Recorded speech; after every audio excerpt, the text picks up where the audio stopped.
I'm a fish boy who skates for Team X-Blades with a leprechaun who plays basketball. Come to my smart house, meet my alien sister. Don't come hungry, because I'll bet my mom can't cook.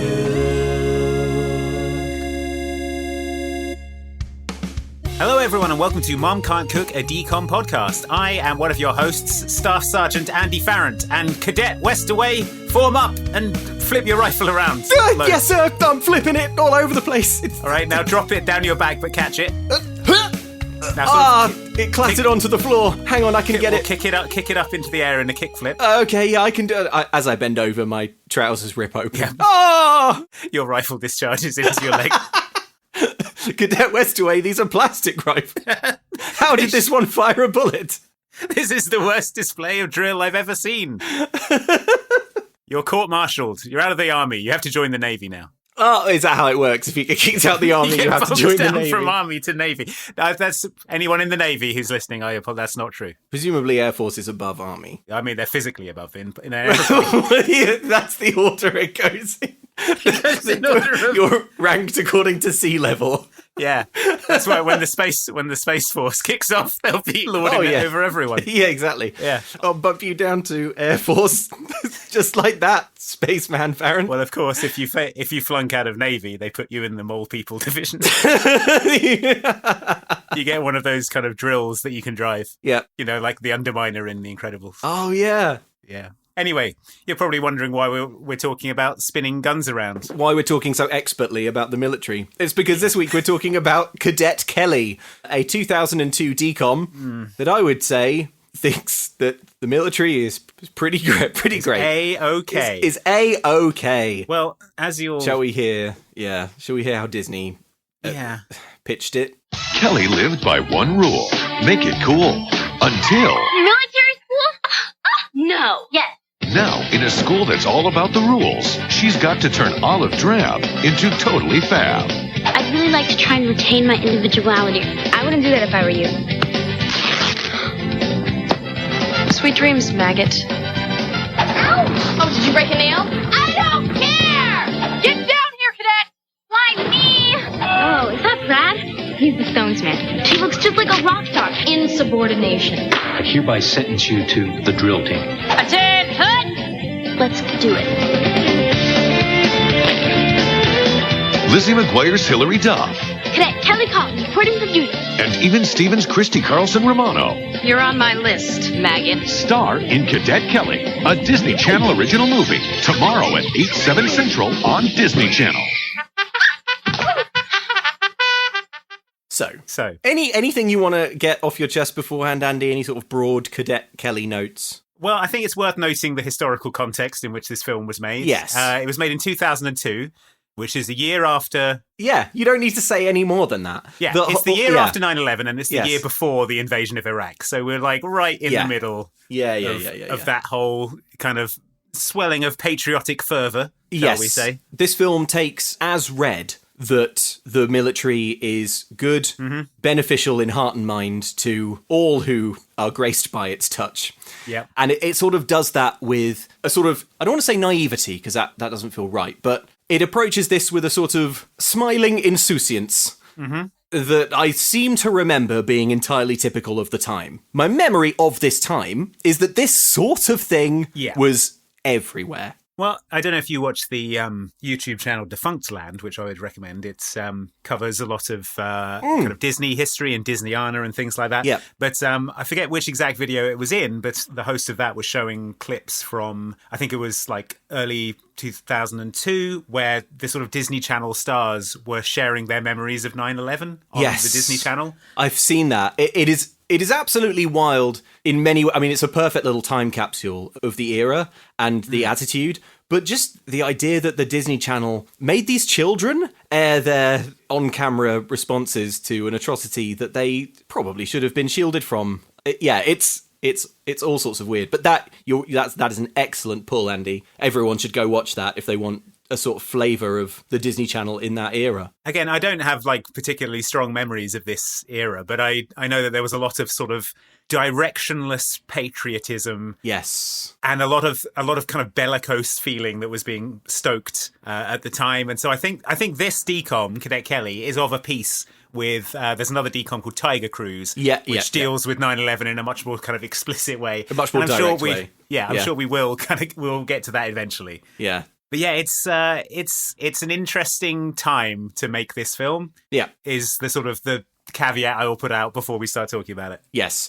And also, it's a bit of a red herring because it seems like it's about someone going to military academy, but actually, guess what? It's another sports decom. it's just that the sport in question is competitive drill, which we will talk about a great deal. Yes. In fact, I have an email about competitive drill that can I read before we kick off? Yeah, let's get ahead of this because we have a listener who did it, and I want to apologise to them in advance for all the times we're going to say that it's stupid. Okay. Well, it's from John, who says, very excited for the Cadet Kelly episode. It holds a special place in my heart as someone who spent their entire high school career doing competitive drill in the Junior Reserve Officer Training Corps. Now, I haven't seen the film in about 15 years, so the details are a bit fuzzy in my mind. Uh-oh, John. But I remember feeling excited for the tiny bit of representation I felt from this silly movie. Believe it or not, drill was not a popular sport for popular people when I was in school. So there we go. Thank you very much, John, for that little bit of context. And as Andy says, all we can do is apologise in advance. We're not talking about the drill that you did, John. That was cool and very impressive and good. We're just talking about the drill specifically in Cadet Kelly, which is weird. Here's the thing. I cannot believe that the competitive drill they show in Cadet Kelly is what competitive drill is for real. I can believe the rifle spinning. Yes. It's the freestyle jam off. Oh my god. We'll get into it. We'll get into it. Oh man, buckle up, folks. Okay, we open on New York. Stock images of the city. Yeah. There is a vibrant Stomp-esque soundtrack kicking off. Yeah. Ribbon gymnasts are doing it. Yeah. It's a middle school for the arts. Look at these stupid kids painting and expressing themselves. We'll stamp this out of them in the military, the film seems to say. Yes. So we meet Kelly Collins, the protagonist, at her middle school of the arts. Yeah, so it's like, it's all outdoors. It's like a kind of big outdoors. They're in the park. Children, they're just running around spinning ribbons. Her curriculum appears to be ribbons because there's people are spinning ribbons with their hands. Ribbons are tied in their hair and around their legs. Yeah, she's ribbon dancing like crazy. She's spinning and twirling. Yeah. These kids wouldn't last a second in Iraq. Yeah, exactly. The film seems to say. Yeah. Amanda, Kelly's friend, has just completed an interpretive dance with many ribbons. Yes. She says, I call it the dance of family. Yeah. And the teacher says, that's good. I thought that was good because I haven't served in the military. She says, I couldn't have choreographed it without my best friend Kelly, she says, in the sort of way that implies she's never heard the trademark click of a Claymore mine activated. So the teacher says of Amanda's ribbon twirling, I was really able to sense the eternal struggle of nature versus nurture. Yes. And then asks Kelly, hey Kelly, what is your project going to be on? Because I guess this is a school so artsy that you can just present your project or start or end your project on a date that suits you. Yeah. She says that it's going to be a video documentary. Previously it was going to be a sculpture garden. We get the impression that this Kelly Collins is airheaded and indecisive, but what can you expect when she's attending this coastal elite, airy-fairy, hippy-dippy nonsense art school? Yeah. The language of cinema is telling us that this is a bullshit school for idiots. Yes. Yeah. Then we see Kelly's dad. Yeah, he wanders into frame with a video camera and then falls off a wall. He must be pretty well known to the staff because he's stood on top of this wall filming the students with a big camera. So they're like, oh, that's fine. They must be like, okay, that's Colin Senior, so that's fine. Yeah. Hey, he's just expressing himself, man. Exactly. He falls off in voiceover, and there is a lot of voiceover in this film. Oh, can we have one of these films without voiceover? No, because they can't make one where it just turned out fine. They get them all into the edit suite and go, this is completely incoherent. They can't make one film with a coherent plot. Call Duff. Get her back in the booth. We're going to have to fix this in post. Yeah. Oh, Kelly is played by Hilary Duff. Oh, yeah. As well. We should probably point that say out. That, yeah. Because you could be talking about you could be Duff McKagan. I could be talking Guns about N' Roses. Yes. Yeah, that's good. Get Duff in here. Well, you didn't say which one. Hey, everybody, so here I was at school. I couldn't believe these assholes trying to get me to do a documentary. I don't know if that's how Duff McKagan sounds. Probably. Duff, could you tell this story through bass licks? Wait, Duff is the bassist, right? He must be. By process of elimination, assuming that no one knows the drummer's name. He must be the bassist. We have to assume that no one knows. I'm not even sure that Axl Rose knows the drummer's name. I don't think they have a drummer. I can't think of any drums in any Guns N' Roses songs. It's just Slash doing it with his mouth. Slash beatboxing. Yeah. Well, his mouth is free because his hands are guitaring. That's true. Okay. And their top hat works as a sort of sound funnel. In voiceover, bassist Duff McKagan introduces Cadet Kelly's dad. Sorry, he's not a cadet yet. Kelly Collins' dad. Yeah. Divorced, alone, yet having a terrific time is the description of the dad. A terrific time that so far seems to be, by what we can see, consuming a lot of New York street hot dogs and falling off walls painfully. He's giggling and running around. He's off to Chad, Sudan and Myanmar and then Thailand. Yes. But he says, don't worry, Kelly, I'll have my cell phone on the whole time. Going to be important later. I mean, a bit-ish. He's a photographer who travels internationally for work and is sort of airheaded like Kelly herself. But despite that, he's poor because Kelly has to pay for his hot dog. Well, of course he's poor. He's paying for this East Coast Coastal elite. Chardonnay swilling. Chardonnay swilling Ribbon Academy. Ribbon Academy. Rhythmic gymnastics school that she goes to. Yeah, Ribbon Academy for Draft Dodgers is the full name of it. Yeah. Well, he tries to hail a cab and no cabs stop. And then his 14-year-old daughter tries to hail a cab. Two stop at the same time. And then the dad sort of touches her with his finger and goes, tss, like implying that she's hot, which is just such a weird interaction. It's very odd. Everything the dad does is weird. He's got a sort of manic energy that's suggests... He's got a kind of Cosmo Cola energy. Yes, there we go. But not an alien, crucially. No. Cosmo has an excuse. So then they travel to Kelly's mom's office. Mom is on the phone. She's doing business. Yeah. The film at this point is really chaotic in its presentation. It's like the camera's kind of swinging around. There's a lot of really, really rapid cuts. Kelly is filming everything like Clue in that episode of So Weird. Yes. Kelly introduces her mother as, says, this is Mom, a worker, a mother. And the film sort of imparts this with barely concealed disgust. Yeah, plus she's never had to lie for 3 days in a ghillie suit overlooking a guard outpost. She's never cleared a cave network or something, and it shows. So Kelly is filming both Mum and Dad. Let's have a clip of that. Ex-husband. Yeah. Ex-wife. Yeah. That was good. A nuclear family that once exploded. Kelly. But it exploded as gently as possible. Kelly. Kelly. No, Kelly. Kelly. What? No, Kelly! Kelly! Kelly!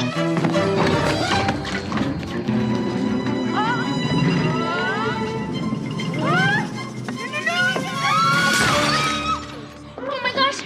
Come on, you guys, we have lives to save! So yeah, Kelly is filming all of this going on, and she's employing a cinematographic technique where she hops backwards diagonally while filming. And despite being loudly warned, she does collide with a goldfish bowl. It smashes, and the fish go all over the carpet. When the fish fall over, Kelly and the dad fall to their knees and start scooping the goldfish up. Yeah. Later on, Mum is sort of remonstrating with her, and Kelly says of the fish, I saved them all because every fish's life is sacred. Now, this is a position that the film clearly thinks is airy-fairy trust fund coastal elite liberal guff. And it's this film is just, it's amazing how on the nose it is. It's like, look at this girl who thinks fish should live. What an idiot. Military Academy should stamp that out of her. The film invites us to enjoy watching Kelly go to military school to learn that the lives of America's enemies are anything but sacred. America's enemies like fish. Yeah. If you would save a fish, you would save one of America's enemies. That fish could have been an Al-Qaeda spy. It was in New York. Can it account for its whereabouts on 9/11? Well, it probably wasn't born yet. I don't think fish live very long.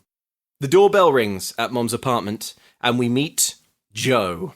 Mom sort of sachets up to the door and opens the door. Yeah, it's Gary Cole with a mustache. Yes. From Office Space. Bill Lumbergh from Office Space. Mom is sort of, I don't want to say visibly aroused, because that sounds I'm being... She is visibly. That sounds like I'm being euphemistic or something. Playing. But yeah, she's like kind of draped on the sort of door frame, just sort of all hot and bothered. at the appearance of Bill Lumbergh from Office Space. With a mustache. She, gets on him. Yeah. She climbs him like a tree.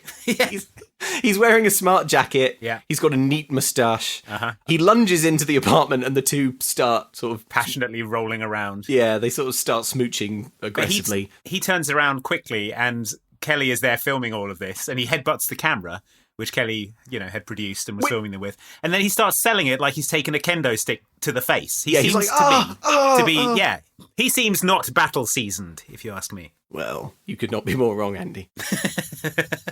This man is an American hero. I think, to be fair to Joe, you probably wouldn't expect, while smooching your girlfriend, for your girlfriend's daughter to be filming it at extreme close-up, which is what Kelly's doing, sort of like forcing the video camera into their faces. Yeah. But, this is the kind of twisted mind that art school produces. So, that's right. So at dinner, Mom reveals that her and Joe are getting married. Kelly says that Mom has permission. She's really cool with it. We should have a clip of this. Actually, tonight is a celebration. We want to get married, settle down. Well, maybe someday you will, and I'm all for it. Honey, we're not asking you. We're telling you. Oh. Well, in that case, you have my permission. I think you'll be good for my mom. You being so... stable and all. She needs that. Glad you approve. Your mother and I are planning a wedding this summer. I'm very happy for you both. So Kelly's kind of got this motor mouth attitude. She sort of has no filter. She's got hashtag no filter. And that's kind of her personality. Also, worth mentioning, at dinner, they are all eating takeout from boxes. Yeah, because the mum can't cook. You better believe this mum cannot cook. She cannot cook. Mark it off the bingo card, folks. Yep. So Kelly she's happy about this. She's okay with her mum remarrying. Really mature about it. Yeah. Really emotionally mature. And then she's like, so what do I call you, to mustached Gary Cole? And he's like, oh, well, you can call me Joe or Sir, your choice. And then Kelly goes for Sir for some reason. She's going to call him Sir. You forget that she's the product of a liberal elite trust fund art school, and so she's never heard a term of respect like that. And she recognises and it probably instinctually feels good to her because that's the natural order of things. Yeah. Man must be governed. Yeah, so a little flicker of the fighting spirit within her is kindled by this guy asking her to call him Sir. It's weird. She says, you need to slouch a bit to be in our family. You're too uptight. He tries to slouch and fails. He's physically unable. Yeah. I mean, well then, how's he going to sort of slouch to get under a tripwire or something? Yeah. Barbed wire nest in training, exactly. Yeah. Mum is tucking Kelly into bed. She says, it'll be good for all of us, and then leaves to go get railed by Gary Cole. Kelly lies in the dark looking unsettled. With military precision. Yeah. So she tucks Kelly in. Mom says that she's in love, which I think is oversharing. And Kelly says, I hear it's great. And she looks a little bit sort of melancholy when the lights are out, as if she wants to be in love too. She's not going to fall in love in this film. Just heads up. I don't know why this is in there, but fine. She's going to fall in love with the US military. Yeah. She's going to be. So actually she is. So it's fine. So in the next scene, Joe and Mom are out shopping. Kelly's not there. They've picked up the wedding gown. Joe is now in full military regalia. To hit up Saks Fifth Avenue or whatever. Yeah, right. Yeah, and it's a full general outfit. Exactly. And Mom reveals that she's holding on to a secret. Honey, try not to crush my wedding gown. Don't worry, I got it. Now have a fun day with Kelly and try not to forget what tomorrow is. I will try. Oh, Joe, I'm so happy for you. But I haven't told Kelly yet. You haven't? No. Well, we could tell her together. You know what? Why don't I tell her myself? Deal. Love you. Cool. So later, a happy and emotionally mature Kelly and her mother are trying on makeup. And Mom drops the bombshell. The bombshell is Joe has a new job.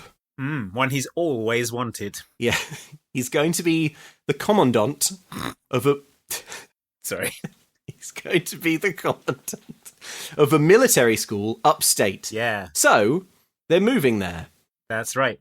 Mum says that she's going to stop working and learn to make curtains and cook.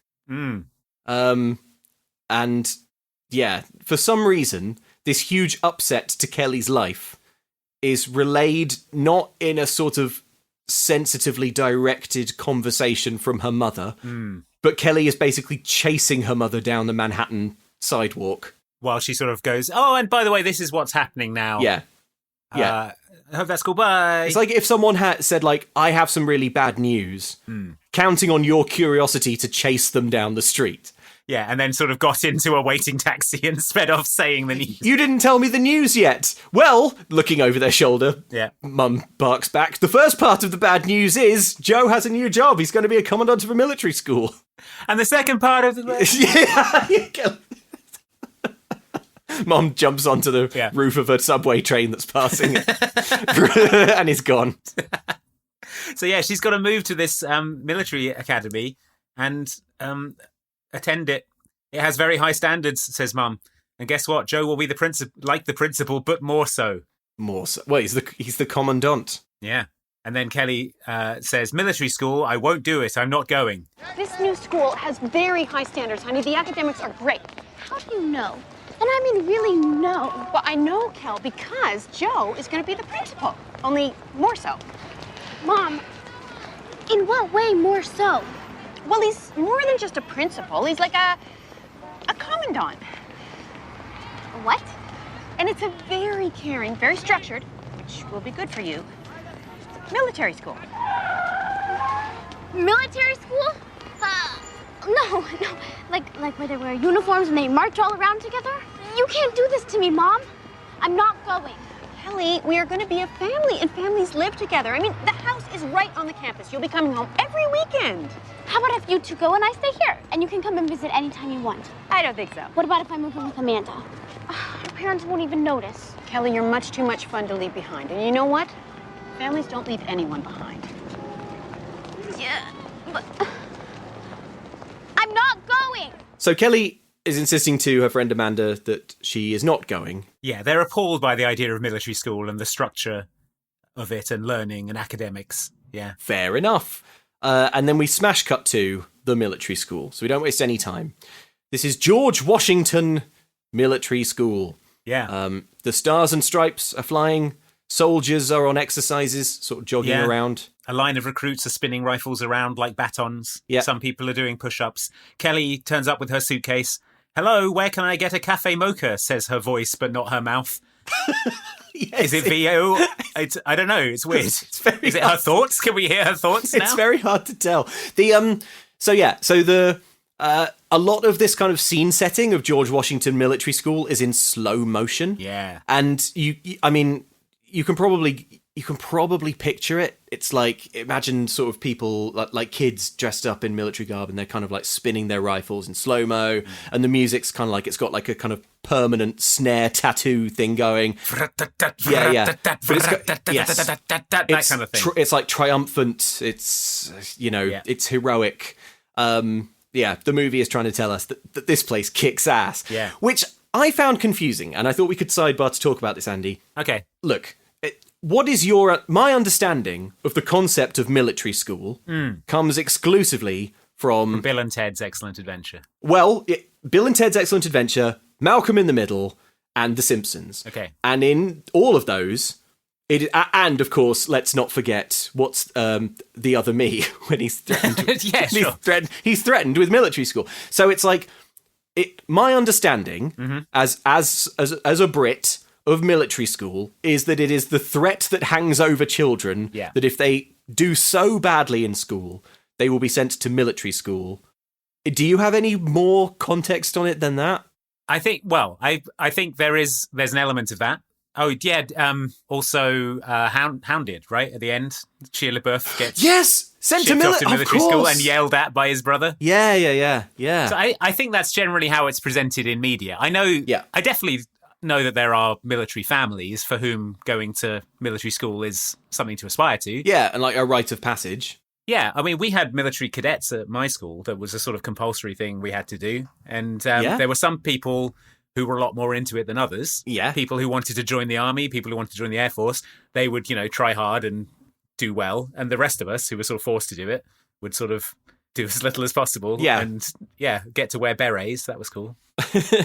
But, like, when you finish military school, do you join the army or? Yeah, I think so. And I think it might be, I'm not sure if this is correct, but it might be a way of sort of fast tracking like officer status, like if you've gone up the ranks through like as a non-commissioned officer, right, in cadets or military school, okay, then you're sort of in a favorable position to rise up the ranks when you join the actual army. Okay, so it is sort of legally distinct from a, you know what? Let's not get too into this, but I thought it was probably worth noting, like what our concept of military school was, and it is entirely from US cartoons and media, where it is always presented as a threat held over children. Which, it is a bit of a kind of jarring juxtaposition to have us always be told that military academy is a last resort punishment. Yes. And for this to be like, look how great military academy is. Yeah.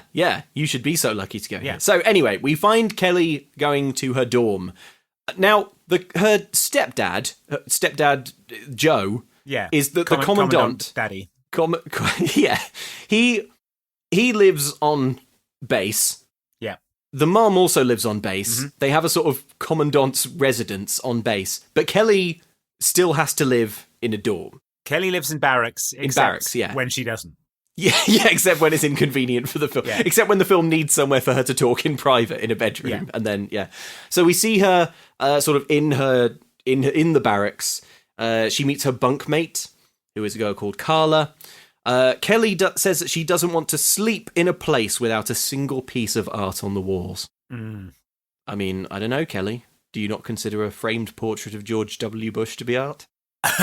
Do you not consider Old Glory, the Stars and Bars, to be a work of art, Kelly? Do you not consider the US Marine Corps insignia to be a work of art? These are all arts, Kelly. As Kelly, to be fair, will come to learn. Is definitely... she will come to understand. Will come to understand. So, all of the girls in the barracks are in a bit of a flap because they're all having a bit of a gossip, and kind of a gaggle of them comes towards, and they're all crushing hard on a mysterious figure. Yeah. Known as Brad. Brad, the best-looking, most perfect boy around. That's what they say. We don't see Brad at this point, but just hold in your mind that that's the description. To be fair to Sean Ashmore, who plays Brad, it's tough to play the role when your character is introduced that way. Yeah. How are you supposed to measure up to that? What was it? The most beautiful, perfect... the best-looking, most perfect boy around, and a cadet major. That's what Xenon would call it. He's a cadet major. They're also upset because they've got Captain Stone again as their commanding officer. Yeah. And she's the meanest 16-year-old in America, we're told. Probably not. There are probably some meaner ones. Big old country. Kelly takes out a tie-dye rainbow blanket, and another girl on another bunk next to her called Carla says, that blanket isn't regulation. And then Kelly says, I think I'd like to try and retain my individuality here at this military academy.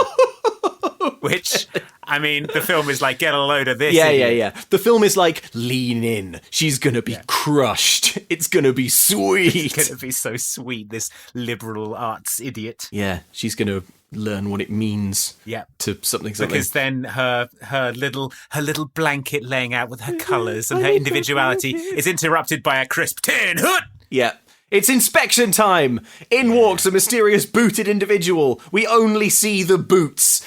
And then, into frame, a sinister hand reaches down and snatches at the colourful blanket. It's Captain Jennifer Bloody Stone, the meanest 16-year-old in America. The blanket is thrown to the floor and stamped on. Keep it out of my barracks, this colour and blanket tree, she says. You're on my list, maggot. I'm sorry. Did I accidentally snatch this ratty old thing away from you? In my experience, people don't snatch accidentally. And it's not ratty.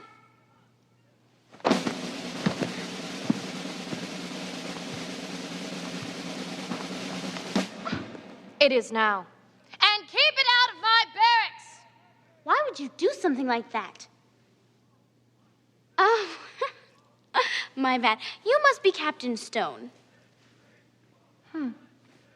You're on my list, maggot.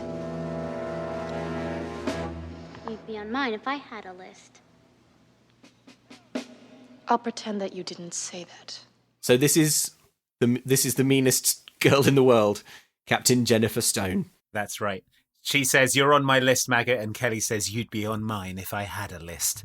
And then instead of being summarily court-martialed, Captain Stone, the meanest girl in America, just sort of pretends it didn't happen and leaves. Remarkably lenient. So after Stone has left, Kelly says, hey, look, I don't like this. We still live in a democracy, and some things will have to change. At this point, the filmmakers turn to you, expectantly, waiting for you to guffaw loudly. Guffaw loudly. At this school that's been around for, 100 years. Yeah, so that Carla's like, how are you going to change a school that's been around for 100 years? Yeah. How could something 100 years old possibly change? Yeah, the school I went to is 408 years old, and they just put in a brand new sixth form centre. So, you tell me. You tell me. Well, in fact, the original building, they had to move from it because it was too small for a modern school. So, well, there you go. Well, yeah. So that's how turns it's out done. that old things do have to change quite a lot, actually. Yeah, turns out it's easy, but not for George Washington Military School. So in voiceover, Kelly resolves that George Washington Military School needs to become, in her words, a kindler, gentler school. Which, forgive me if I'm wrong, is that not the sort of verbiage that Jeremy Corbyn used when he was describing his vision for a kinder, gentler politics? I don't know. It just sort of jumped out at me. Of course, the very idea is preposterous. Yeah. I mean, they need to turn these children into killers. Yeah, they need to make little killing machines here. Yeah. So I mean, at this point, I have to say, I really admire Kelly because the film is inviting us to enjoy seeing her spirit get crushed. Yeah, they're trying to sort of batter the individuality out of her. Yeah, but I think it's pretty cool that put in this impossible situation, which is, hey, you have a life and friends and school here in New York. Well, guess what? You're moving away from all of your friends. You're getting a new stepdad who you, kind of know, but, not that well.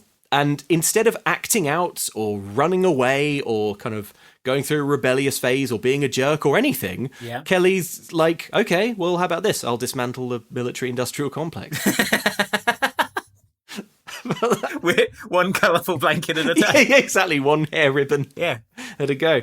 I don't know. I like Kelly. I think she's good. I think she's got an indomitable spirit. Indomitable spirit. That's exactly right. Yes. Yeah.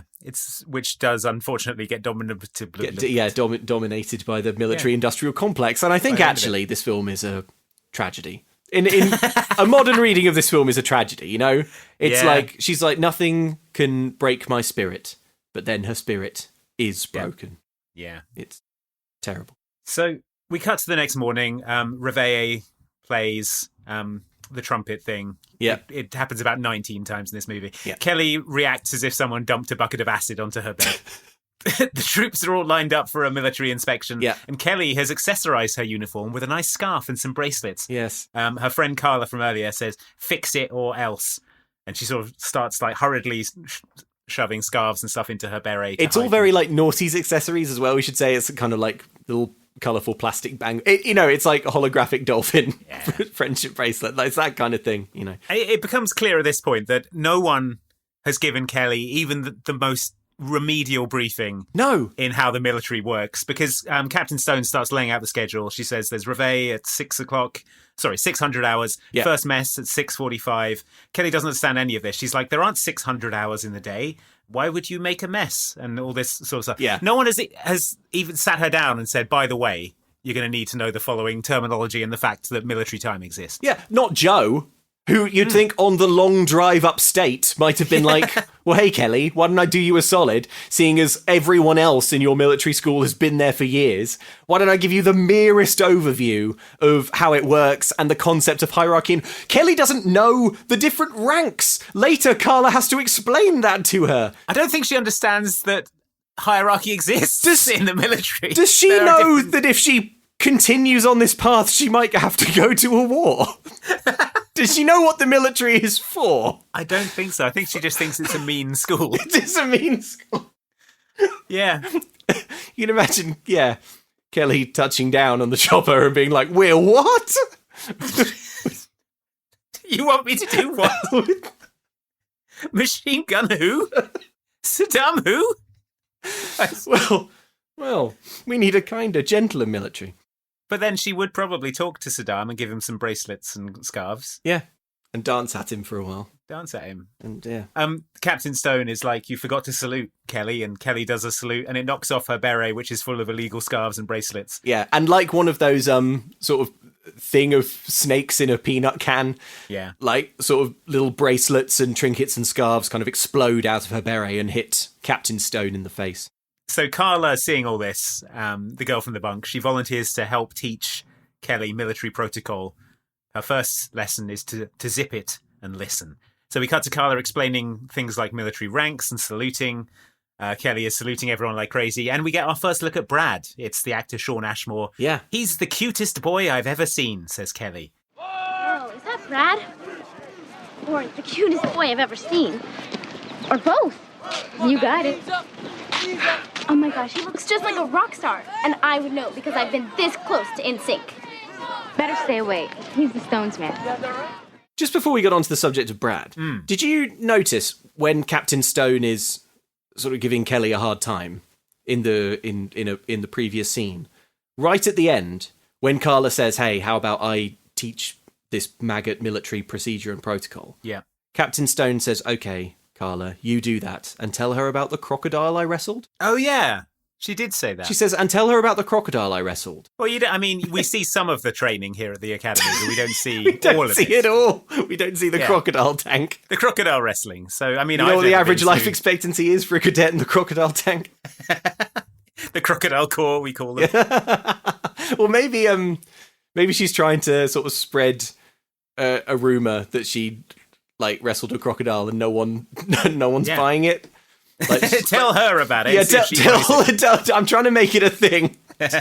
She's like pulling crocodile teeth out of her clothes and loudly going, "Oh boy, here's another man. Nearly got me. Big croc nearly got me this time." I keep finding them still all this time later. So yeah, we get our first look at Brad. Brad. He looks just like a rock star, says Kelly, and I should know because I've been this close to NSYNC. Okay, so look, it's Shawn Ashmore, who Iceman from X-Men. I will say he is in my notes as Iceman every time after this. Is he? Right. Yeah. In my mind, I call him Animorphs because he was in Animorphs. Okay, sure. But anyway, it's Shawn Ashmore. If you don't know what Shawn Ashmore looks like, Google him and you'll be like, oh yeah, it's Shawn Ashmore. He's got very close cropped hair. Mm-hmm. He's in military fatigues. He's sort of lean and gangly. He does not look like a rock star. He couldn't look less like a rock star. Yeah. Because he's got close cropped hair and is wearing military fatigues. Military fatigues, yeah. It's like, yeah, he's a cute boy. He's not exactly Johnny Rotten over here. Yeah, so, he's just a cute boy, isn't he? Fine. But anyway, so we see Brad jogging around in slow motion, jogging on the spot and barking orders. Kelly immediately has a big crush on Brad, but Carla warns Kelly to stay away because Brad is, quote, Stones man. That's right. And there's the welcome back dance is coming up. Yes. It's a dance. They're all invited. They can wear real clothes. And Captain Stone is approaching at this point to ask this Brad to the welcome back dance. Kelly sees her and they both race towards... This scene is so confusing. Yeah. They both race towards Brad at the same time and they're sort of racing to get to him. But sort of like not like they're kind of power walking. Yeah. So like if you were trying to run but not make it look like you weren't running, that's what they're doing. Yes, but like Kelly has never spoken to Brad before. Yeah. So like why is she racing to him? Well, because she gets there and she salutes him and then he salutes back kind of flirtily. Yeah. And then Kelly salutes Stone and then Stone angrily returns that salute. So the game is afoot. But like, so Kelly gets there first. She wins this little foot race. Yeah. And you're like, okay, well now she's going to be like, hey Brad, nice to meet you. I'm Kelly. I hear there's a dance. You want to go together or whatever or something. But she gets there, salutes him, says nothing and walks off. Yeah. And that's the end of that scene.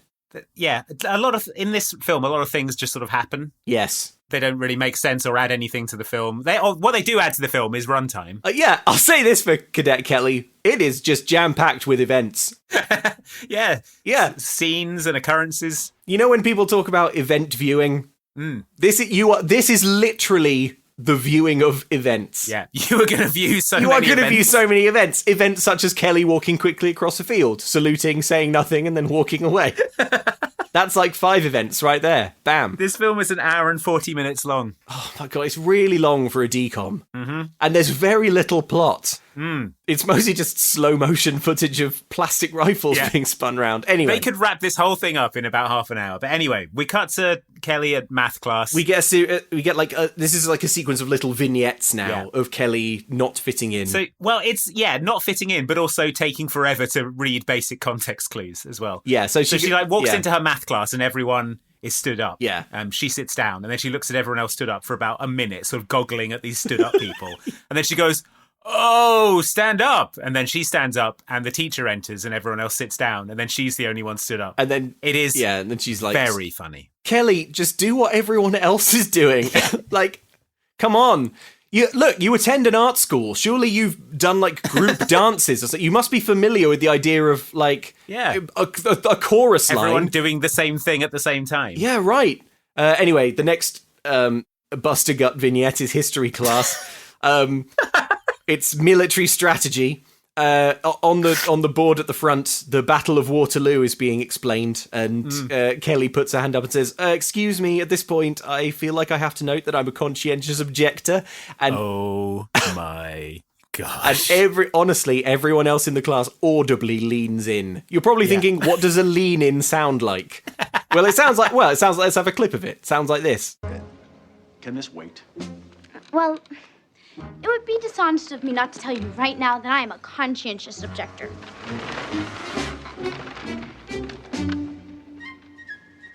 The only other thing that I would say about this scene is that it occurred to me that I would probably pay £20 or £30 to sit in a room for an hour while someone who understands the Battle of Waterloo explains it to me with a big map. I think that would be a lovely afternoon.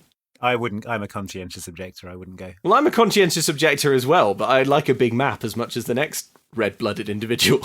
Fair enough. It's got big arrows on it.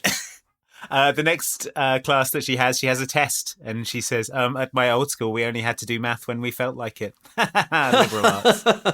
Well, you'll have to do an awful lot of maths when you're calculating how many clicks out of the drop zone your heli is. When you're calculating the drop effect of the Coriolis effect on your sniper bullet. Do you know what? To try and talk military there, I like racked my brain for Call of Duty things because that's my only frame of reference for the US military, and I came up completely. Metal Gear Solid. Yeah, I came up basically empty. Yeah. Maybe your Metal Gear Ray will have maths. So we're.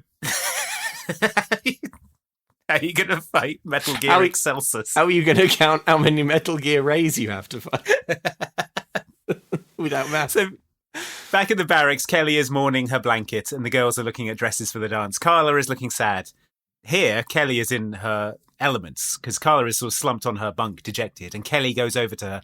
"Let's go for a walk," she says. Her emotional intelligence is off the charts. Yeah. This Kelly. Yeah. Kelly's really nice and mature, and that's probably a product of her upbringing and schooling. Everyone in military school seems very unhappy.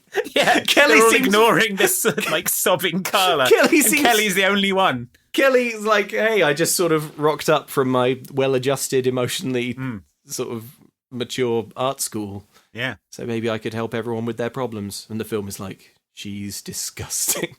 this piece of trash. I feel sick. So they go for a walk with Carla, and because Carla's really sad. But honestly, forget all about Carla and her stupid problems. Who even cares? Because this is where we get our first look at competitive drill. Yeah, they're all spinning their guns around.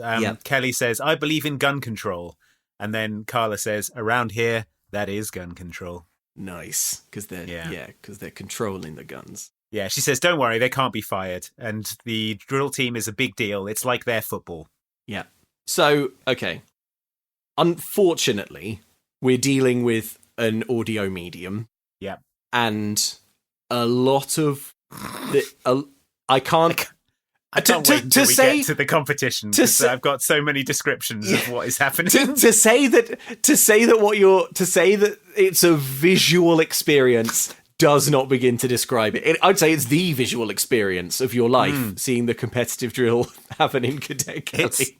It is wild. It's wild. It's absolutely wild. Now, for now, they're just giving you the merest taste, because you're seeing the bits where they spin the guns around, and that might, that's the tip of the iceberg. So, in a Wild West film where you'll see a trick shooter with a revolver. Yeah. And he'll spin it around and toss it around and stuff. Imagine trying to do that with a full long rifle. Yes. And also, you're not allowed to move your hips or shoulders or make an expression with your face. Yeah. And also, everyone else is doing the exact same thing. Yeah. So from watching videos on YouTube and stuff, it seems like, the guns don't fire, but I think they are normally sort of guns, but maybe Disney sort of blanched a little at the idea of having real guns featured so prominently, because these ones are white plastic. Yeah. They're I don't know if they're plastic or painted wood or whatever, but they're sort of polystyrene stand-ins. It looks like they're a kind of green screen, we'll add the guns in post. Yeah, right. Yeah. If we make them spin this one, we can make it be whatever gun we want in post. Each one can be spinning a howitzer. Or, we'll strike a licensing deal with an arms manufacturer and give them that great Cadet Kelly bump. Striking a licensing deal with an arms manufacturer feels very 2002 Disney Channel to me. Yeah. To be fair. That's true. You couldn't criticize it. Yeah. So anyway, this is competitive drill. Kelly is hey, wow, this looks pretty rad. Then they walk on, they bump into Joe, Commandant Joe. Commandant Dad is here. Commandant. Where are you going? He says. Home to pick up dresses for the dance for Friday night, sir, says Kelly. Be sure to pick up some nice ones, he says. She calls him Joe, and then he freezes like ice water just ran through his veins. So, she's just polite and normal, and friendly. Carla is absolutely shocked and says, "You cannot talk to the Commandant that way. You're lucky to be alive. He should have thrashed you to death. Should have sabred you down where you stand. Struck you down with his ceremonial saber. Yeah, with the hilt of it." You should have lain there and waited for him to go and get a tank, and then come back here and run over you with it, as is protocol. Exactly. So Kelly is don't even worry about it, Carla. I was casual with him because he's my stepdad. Yeah. Now, Carla says at this point what you, the audience, might be thinking. Why not tell Captain Stone, who's been giving you such a hard time, that your stepdad is the Commandant? It will probably make your life good and easy. Yeah. But Kelly says that's a negative, which is a military term. Yeah. So she's already learning. She says that no, Captain Stone is my battle. Yeah, that's right. Also, if I was Kelly, I wouldn't tell Captain Stone that I was the Commandant's stepkid, just because it would be so much more humiliating for Captain Stone to find out, much later. After you've been giving her a really hard time. I think at graduation, you'd graduate and be like, "Thanks, Dad," while locking eyes with Jennifer Stone, and be like, "Oh, hey, Jennifer Stone, was there somewhere in particular you wanted to be stationed? Maybe I can have a word with my father, the Commandant." But she'd just get on one of those planes going to Hawaii and escape latrine duty, like Johnny Tsunami. Oh yeah, that's true. Yeah, or do that thing. What's it called? Operation Christmas Drop. Christmas Drop. Wait, is that real, or is that just Yeah, that's real. That's a movie. I know it's a real movie, but it's a real thing, isn't Operation Dumbo Drop. Yeah. The thing where they drop a load of nice things out of a plane, and it looks like it looks like if you had to do a job in the military, that might be an all right one. Yeah, right. Yeah. Anyway. So they're back at the Commandant's residence. Yes. Carla and Kelly are. Yeah. They're going through dresses. Carla's going to borrow a dress from Kelly, and the mum comes in. She's like, "How's school? Come and have some lunch." We should say that she's struggling to put on an apron at this point. In this scene, she's wrestling with her cooking apron because she can't cook to the degree that she can't put on an apron. Well, that's an integral. You put your head through the hoop, lady. That's basically all there is to it. So Carla and Kelly, they decide on their dresses. Maybe there is a feminine side to military life, says Kelly, and then it immediately smash cuts to her face planting into a big puddle of mud. Yeah. So, yeah, I really wanted to see the mums cooking, but you unfortunately don't. We don't, no. She says lunch is almost ready. You get the implication that it's going to taste bad. And then it's going to be sardine pizza. But then, unfortunately, it's just, a montage of Cadet Kelly in the mud. So this is like an obstacle course, right? Yeah. It's you know this, you can picture it. You've seen that episode of The Simpsons where Lisa gets stuck up on the thing. It's got the barbed wire. Like thing you crawl under. It's got the tires you run through. It's got wooden structures out the wazoo that you have to mantle over. It's like a gladiators event. Yeah, exactly. So we see, or Kelly sees, Brad Sean Ashmore capably mantling wooden structures and netting all in slow motion. Iceman is absolutely killing it out there. He creates a bridge of ice that he uses to slide over the obstacles. It's very impressive. He does. He flirts with the idea of joining the Brotherhood of Evil Mutants, but doesn't. I can't. It's a long time since I've seen X2. Sure. So Kelly is sort of swooning over Brad. Captain Stone, who you'll remember also fancies Brad, sees this and forces Kelly to the floor under some barbed wire. She is being very physically abusive to Kelly throughout this. She is, pretty unacceptable. Scene. Kelly finally gets to the top of the tower, but she stops there because the next step of the obstacle course is to rappel down this tower. She doesn't want to rappel. She hates heights. She says, "I'm even hoping to not get too tall. I fall even when I'm just walking around," she says, which sounds like something you should maybe have a doctor look at. But we also see, like in this montage, there's a bit where Brad does, he's doing loads of like stuff in slow motion, but there's this one particular scene that is so choice where he jumps off an obstacle and lands like a cat. He's sort of like, it's like a kind of slow motion Spider-Man landing, that sort of superhero pose. Yeah. And like straight to camera with his cat-like eyes and then sort of, rushes At any off. point in this sequence, you can look in the background and see Iceman doing like one-handed cartwheels, and, like standing backflips and stuff. The other note I have on this montage is it really, really looks like real barbed wire, and I wonder did they have to use real barbed wire? I'm pretty sure you're really seeing Hilary Duff sort of crawling getting under, tangled up in barbed wire, and it's like snagging on her clothes and stuff. Yeah. Like, it wouldn't snag convincingly if it wasn't real, right? Exactly. Audiences would reject it out of hand. The 10-year-olds drinking Sunny D would be like, well, this recreation of a military obstacle course is a complete fabrication. This is an absolute farce. I'm swapping over to Nickelodeon where I see the child actors get really cut. I'm going to watch Doug on Nickelodeon. He really gets cut every episode. Doug gets sliced up real good by barbed wire. I'm going to watch Hey Arnold and see him get sliced up by barbed wire. Yeah. So everyone else is finished. The squads are dismissed, but Kelly is still up on the tower. She won't rappel down. Stone is happy to leave her up there so that she misses the dance. Yeah, to die in the freezing night. Yeah, because this is the night of the dance. Yeah, right. Kelly starts rappelling down the wall, but she sort of falls awkwardly down the wall. Because she has not been trained in how to rappel down a wall. It's not a straightforward thing to do, right? Yeah. And it's like everyone else who's here who's rappelling down, it's not that they're sort of innately tough and embrace the military way of life and so rappel. They have been here for years and they have been taught to rappel. Shown how to do it, not just thrown in at the deep end, coming straight out of a liberal arts college where most of her classes were about ribbons. Yeah, exactly. I mean, give it to me in ribbon speak. Yeah. Then maybe I can get down here. Imagine you're a ribbon and the wall is a bigger ribbon. There you go. Now I get it. She flawlessly rappels down. She ribbons her way down. Yeah. Imagine the rope is a ribbon. Yeah. Oh, well, why didn't you say so? So Stone, she eventually does rappel down. However, she does it poorly, or not to a high enough standard for the evil Captain Stone. Well, she falls down it and nearly dies. Yeah, to be fair, which is pretty bad. I mean, what if you were doing that with your squad? What if you did that in front of America's enemies? Yeah, exactly. They'd laugh and become emboldened. So Stone tells Kelly that she can't go to the dance and that instead she has to keep running the obstacle course all night until she does it right. It really seems like you don't get taught anything in this school. You just get bollocked when you get it wrong. And it's like by process of elimination, you'll learn how to rappel if we bollock you every time you do it wrong. Yeah. So next semester, they're all being deployed to Iraq where they'll fight a war until they learn how to do it. Until they learn how... Till they learn how to do it legally. So Sergeant Ramos is left to supervise Kelly from this point onwards. Yeah.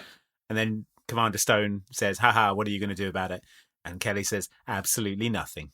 Sergeant Gloria Ramos, my own private slave driver, was tough, but she didn't have Jennifer's 100% look of hatred. I decided to try and find the real Gloria, the one who was craving to be human. I'm sorry you have to stand over me like this to miss the dance. I don't dance.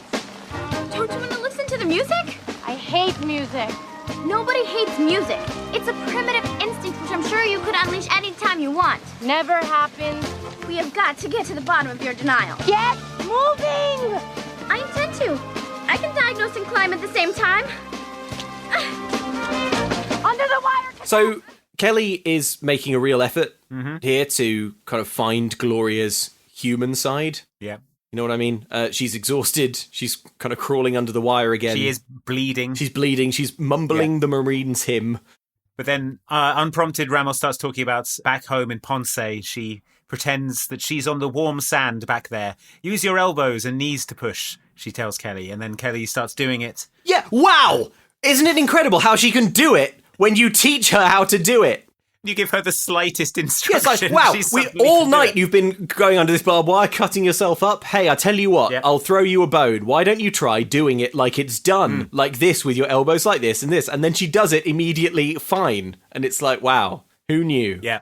All right, next day lessons. So our pilot trainer is going to take you up in the F-16 and then he's going to bail out. Yeah. You can't even fly this F-16. Fly this F-16 around until you do it right. You may not fly the plane to the dance. Meanwhile, America's enemies become involved. So Kelly does eventually make it. And she says, thanks, Gloria. She's calling Ramos Gloria now. The thrust of this scene is that Gloria and Kelly, they sort of learn a little bit from each other. Yeah. And she says, maybe sometime I can prove to you that good times aren't just for chumps. Yeah. So Gloria softens up a bit and Kelly learns to leopard crawl. And then Kelly is dismissed and allowed to go to the dance. We get a look at the dance. It looks awful.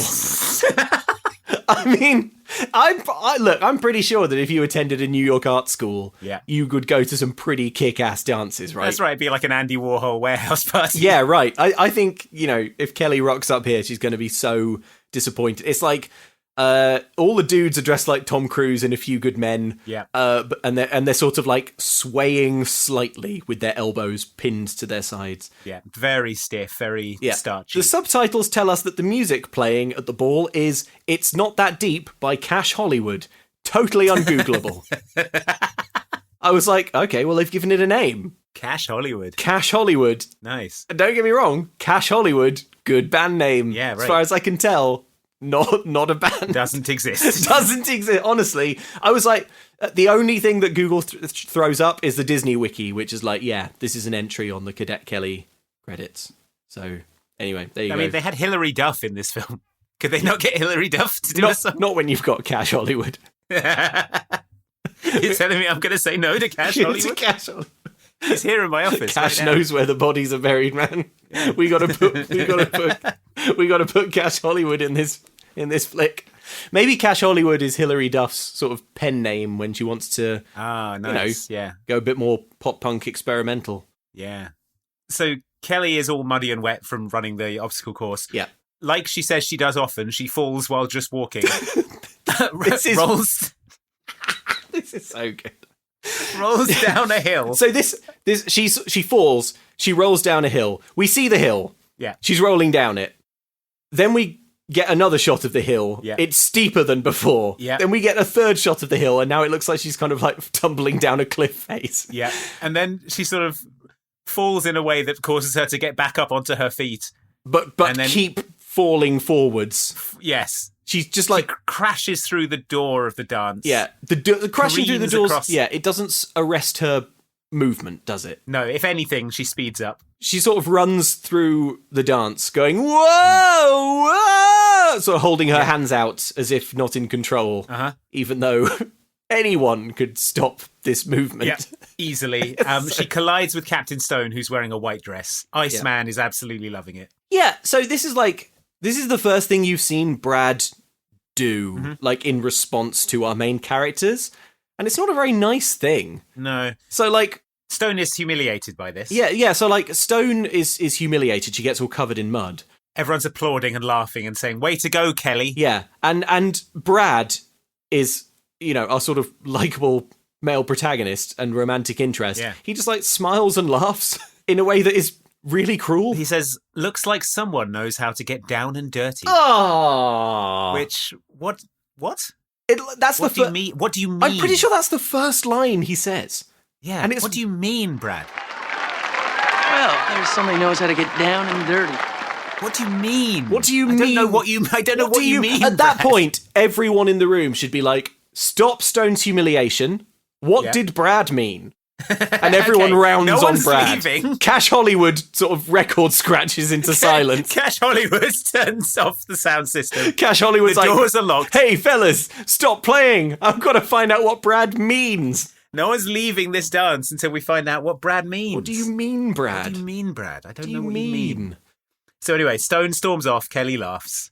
So we cut to General Papa's office. Yeah. He's chewing her out for her poor performance this first week. Yes. And she's like, well, yeah, because your school is fucked up. Did you know there's a whole bunch of weirdos throwing guns around? And then he says, I was one of those weirdos. She says that she just calls them a group of robots who practice throwing this around is rifles. Actually, I think this is the funniest line in the whole film. Yes. She says, do you know there's a whole bunch of weirdos throwing guns around? He says, I was one of those weirdos. And then Kelly says, it's okay, you were young, you didn't know any better. That is good. Which is really funny. That is good. Also, it's pretty... there is some like inherent comedy in her having this conversation about competitive drill being a thing for weirdos, not noticing that his walls are covered in trophies for competitive drill. Because then he sort of strolls over to these like photos of him doing competitive drill, and he's wearing a t-shirt that says I love competitive drill. I love and always have loved competitive drill, and take umbrage at it being disrespected. So yeah, he sort of he gives her a telling off. He tells her off about the army. Yeah, so General Sir has received reports from teachers of a lack of discipline. Uniformity is something we strive for, he says. Kelly questions this, and then he shouts, you will learn the lesson of service. And she is chastened. And he sort of says this in a way that suggests that maybe they're going to learn through the film to compromise, and that maybe Kelly could learn a little more discipline, and maybe he could learn to slouch a little. But no, it's going to be... America's enemies would love that. Oh, yeah. They'd absolutely love that. Oh, yeah. America's enemies, when that happens, emboldened. Emboldened like you wouldn't believe. Strutting around. Like the cock of the walk. At the blue noses.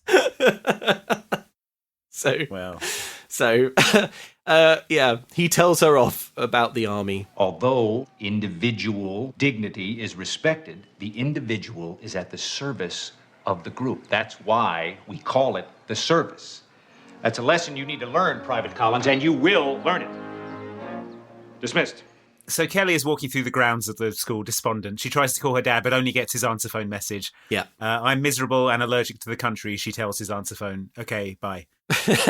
So it's been a week now, and Kelly feels like she's got no hope of being happy here because it's miserable. I think that's reasonable. I wouldn't expect her to be happy here. I would expect her to run away from home or something. But, she's being really brave. She goes home to tell her mum that she's unhappy, and mum interrupts Kelly to say, hey, she's like, Mum, I have to have a serious talk with you. And it's like, shut up, Kelly. I've got some news that will further devastate you. Strap in. That's right. I'm pregnant is the big reveal.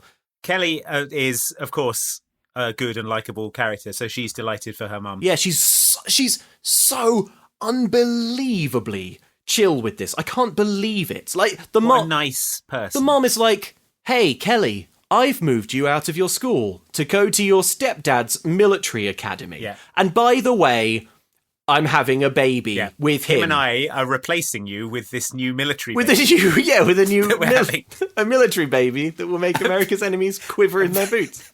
A baby that was conceived with military precision. Yeah. she says, hey, guess what? You can paint the baby's room. And Kelly's like, wow, hooray! Thanks, Mom. I would love to paint a room. It's like, give Kelly a break. I'm moving you out of school. You're going to your stepdad's military academy. We're replacing you with a military baby. Here's some paint. Paint its room. And Kelly is in voiceover. She's like, I couldn't tell my mother how desperately unhappy I am here at this military academy. We can't have any chaos in this baby's life. Kelly. Yeah. You know what is chaos? Moving the family. Oh, yeah, right. Yeah. So in comes Sir Dad. Congratulations, big sister, he says, and he holds out a manly hand. Kelly is like, a handshake? Sir is not ready to be a father yet, she thinks. Yeah, so she's going to help him to become kind of softer and more empathetic. Ready to be ready to be a father. Ready to be a father, and also to convince the military to let people use their own blankets. Those are her two main goals. America's enemies would love that, wouldn't they? Big lurid blankets, visible from the UAV. Is that right? UAV? Is that a thing? Yeah. Yeah, blankets, actually, they show up on UAV if they've got colours on them. Yeah. You know, so those Call of Duty missions where you're kind of controlling one. You just have to look for the big tie-dye blankets. And that's right. Yeah, and then you just drop the bombs on that. Yeah. So we cut to the next day's reveille. You know what? If we say them all, we've definitely got it right. Yeah. This time, Kelly reacts as if struck in the chest with a sledgehammer. They're inspected by Stone, and Kelly's blanket is peeking out from under a pillow. Yeah. Disaster is imminent. Mm-hmm. So, Stone does see the blanket. Yeah, it's barely visible under a pillow, but Stone sees a tiny corner of a blanket is seen, and Stone goes so what she does is she grabs it, and she says, like, I never want to see this thing again. And I'm going to get rid of it now. And then she tears it up. Yeah. She tears up the blanket. Tears it to shreds with her bare hands. Now, I know what you're supposed to think here is what a horrible and cruel thing to do, but all I can think is, damn, Stone is really strong. Super strong. And not just physically strong. What a huge move, what a big swing to be in front of, because this is the inspection. Yeah. All the cadets are here. All eyes are on her. In front of the entire barracks, she says, basically, I'm now going to tear a blanket in half, and then does it. I wouldn't have the nerve to say I'm about to tear this blanket in half because I'm not sure I can. Yeah, right. So I wouldn't. So, like, I just can't get over the bravery of Stone. She's confident. Yeah. And her cruelty knows no bounds. The piano music in the background tells us that this is precious and devastating. Yeah, although we never find out why. I expected her to be like, my dad gave me that blanket shortly before he exploded. It's just nice colours. It's nice colours, and that's the sort of her individuality, isn't it? It's being torn apart in front of her face by the army. Just imagine colours. She'll learn that it's good, actually. Yeah. Well, we cut to Kelly in bed, and she says to Carla, am I supposed to just let her do this to me? And Carla's like, it's military school. Carla says, yes, that's the point of the army. Go to sleep. Yeah.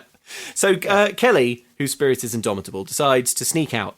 Yeah. There must be some way to be revenged upon Stone. Yeah. So what she does is she gets her paints from her footlocker and prowls into Stone's dorm in a private quarters midnight stealth mission. Yeah. We don't find out what she's done until the next morning when Stone strides through the barracks. Heads are turning, people are tittering, and Stone in the mirror catches sight of her hair. She has got colourful stripes painted on it. Stone goes.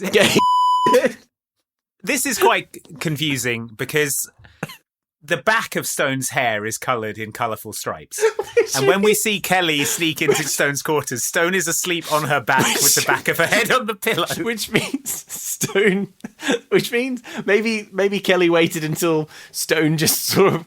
I mean, people don't tend to sleep on their front face down, do they? They tend to die if you do that. But well, I think that what this should have shown the military is that Kelly is an incredible stealth operative. Oh my gosh, yeah. Who can paint the back of a sleeping person's head while the back of their head is on a pillow. I'll tell you what, if you can paint Captain Stone, you can paint a target with a laser sight. You can cut Osama's throat in his sleep. So, oh my God, you're absolutely right. Yeah, the Commandant should pull her out of class and be like, yeah. And Kelly's like, oh man, I'm in trouble now. And it's like, no, you're going to X-Men school. You're in the Navy SEALs now. Yeah, you're in the you're in the super army. You're a spec ops. Yeah. We're putting you in that Sam Fisher training program. Congratulations, you are now a Soap McTavish. And then we cut to her again, and she's doing the splits between some walls while a guard walks underneath. Yeah, exactly. She's got those like 3 glowing green eyes, night vision thing. Yeah. So we cut to Kelly doing the assault course again. She stalls once more at the abseiling. Stone beckons to her, and in defiance, Kelly abseils to the ground. And Stone says, "I know it was you, and I have a present for you. Around here, we call it a court-martial." And she presents Kelly with the court-martial legal papers. Now. Now. Now. Am I an expert on disciplinary procedures in the military? No. Pretty sure you don't court-martial children at military school. I'm pretty sure that a 16-year-old at military school can't walk up to another one and be like, "I court-martial you." Because what's stopping the kid from being like, "I court-martial you back"? I court-martial you back. I've got a shield. I've got an invisible force field that stops me being court-martialed. I'm covered in springs that bounce back court-martials. Damn, I've got the court-martial bulge back onto me. I guess I'm out of military school. But it becomes clear in the next scene where Captain Father, Captain Sir Dad, Commandant Daddy-O is is talking about it. He says that she'll have to appear in cadet court. Will she need a lawyer? Asks the mum. No, the cadets run these things themselves, he says. They are judge, jury, and executioner. Yeah, so it seems like it's not. None of this has any legal weight whatsoever. It's just a thing that they. It's just like I guess it's just like, let's make the kids practice doing court-martial. Like court-martials are going to be an enormous part of your military life. So you want to get your first one out of the way. Yeah, exactly. Let's have a clip of Captain Sir Dad explaining court-martials, just so that we all understand them. So what does it mean? It means she'll have to appear in cadet court. Should we get a lawyer? The cadets run these things themselves. I review the verdict and mete out the punishment. Oh, honey, that puts you in such a difficult position. So you know what? Don't go too easy on her. But maybe not too hard either. This is the job I've wanted all my life. Ever since I was a kid here. Listening to my dad, watching him, living in this house. I can't blow it. And you think one little girl is going to make that happen? I didn't. Till I met the one little girl who could. So we find out also that Captain Sir Dad has his own emotional turmoil going on. He's paranoid that he's going to blow it and let down his father. Yeah, his dad was also the commandant. Yeah, there is a big imposing oil painting of his dad in his office. Yeah, listening to him, watching him, living in this house, I can't blow it. Kelly could lose me everything, he says. Seems unlikely. Yeah, seems unlikely. He has to review the verdict and mete out the punishment as well, does Grand Admiral Father. Yeah. Don't go easy on her, says Mom, the nut. Kelly is listening to all of this from the stairs as well. Look, are you trying to tell me, Captain Sir Dad, that Kelly Collins is seriously the most disobedient child you've had to contend with at military school? Yeah, you've got Sheila LaBeouf there. Yeah, and others. She snuck into another cadet's dorm and painted her hair with paints that will wash out. Are you telling me this is the most disobedient acting out kid you have at military school? I cannot believe. I don't buy it, but he's freaking out. It's like the military was all going fine until someone put paint on someone's hair. Now up is down, left is right. Dogs and cats sleeping together. Kelly is absolutely distraught. You know, she's apologizes to her mum. She said, "I didn't mean to methodically paint her hair. I didn't mean to dismantle the military-industrial complex. You're going to have to say sorry to the court," advises her mum lawyer. "Maybe we shouldn't have come here," she says. "You never asked me," says Kelly. "This wasn't a joint decision." You know what? At this point, I'm thinking maybe we shouldn't have moved you out of the school where you were happy, away from all of your friends, to a military academy run by your new stepdad. Told you that we're replacing you with a military baby, and then had you court-martialed. We injected the super soldier baby into my womb, and even now he grows. He carries the hopes of America on his shoulders. I won't be around much longer, Kelly. This baby's gonna bust out of my stomach like a little xenomorph. This baby's gonna drive a Sherman tank out of me. This little Captain America's gonna spin its shield out of me. So we cut to the trial. Cadet Stone is reading the charges. Trial? Why is there a trial in Cadet? It's a trial. She's on trial. Iceman, who is in charge, asks for evidence, and because he's horrible. And he so Stone he wants her to be humiliated. Yeah, Captain Stone is obviously the key witness in this case and is giving testimony. And Brad is like, I think we all want to see the evidence. And then Captain Stone has to remove her beret to reveal her painty hair, and everyone in the court explodes with laughter. Yeah, they're absolutely loving it. Which is mean. Carla, who has been dragged into this proceedings in some way that I don't understand, says, hey, just so everyone knows, that paint will wash out. But I guess it's still merited a court-martial. Yeah, right. This means that Stone hasn't showered. This would be the first thing I would try. Wash your hair, maybe. Yeah, paint in my hair. I've got an idea. Court-martial. Maybe I'll wash it. No. Well, you can't, I suppose. It's evidence. It's Exhibit A. Yeah, that's true. She would have never got the court case. It would be destruction of evidence. It would be she would get court-martialed for washing her hair. Anyway, Iceman finds her guilty, and Kelly has to go to Commandant Daddy's... Likeable hero Iceman finds her guilty. She has to go to Commandant Daddy's office for sentencing. Yeah. He says he's thought long and hard about the punishment and has come up with just the one. He sentences her to the drill team. I've thought long and hard about your punishment, and I think I've come up with just the one. I hereby sentence you to the drill team. The drill team? Sir, I'm not really good at being on teams. I'm more of a solo artist. Who said you'd be on the team? That would be an honor. I'm sentencing you to be equipment manager. You're expected to keep the uniforms orderly, polish boots and brass, maintain rifles, guidons, scabbards, and sabers. Around here, that is referred to as a scut job. Maybe you'll learn some respect for property. And hopefully you'll learn what this group, the one that practices with rifles, the one you refer to as robots, is all about. So finally, at this point, the damn film can start. Instead of being actually on the drill team, she's been sentenced to be the equipment manager. A brutal disgrace. Presumably there's some other cadet who is the equipment manager already. It's like, it was a role created just for Kelly. Just to shame and punish the most Kelly. humiliating role imaginable. Equipment manager, yeah. So in his office, Joe sort of strolls over to a huge trophy. It's like the size of his whole torso. And he says that the school won this trophy for competitive drill in 1970 in the 1970s for coming third. Yeah, that's right. So just bear in mind, and says that the school hasn't done that well since. So just go through the rest of this film knowing that this is a school with a competitive drill team that came third in 1970.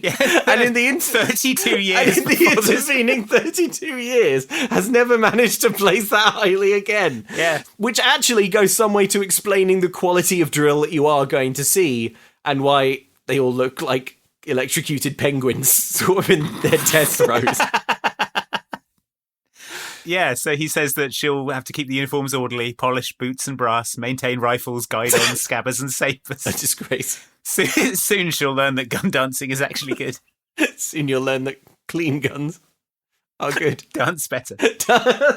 They dance so smooth when they're all polished. So she leaves. Her cell phone rings. It's her dad. He's in a river somewhere. He's not listening to her. He has a camera. Yeah. I've got to go, he says, and then he falls into a river.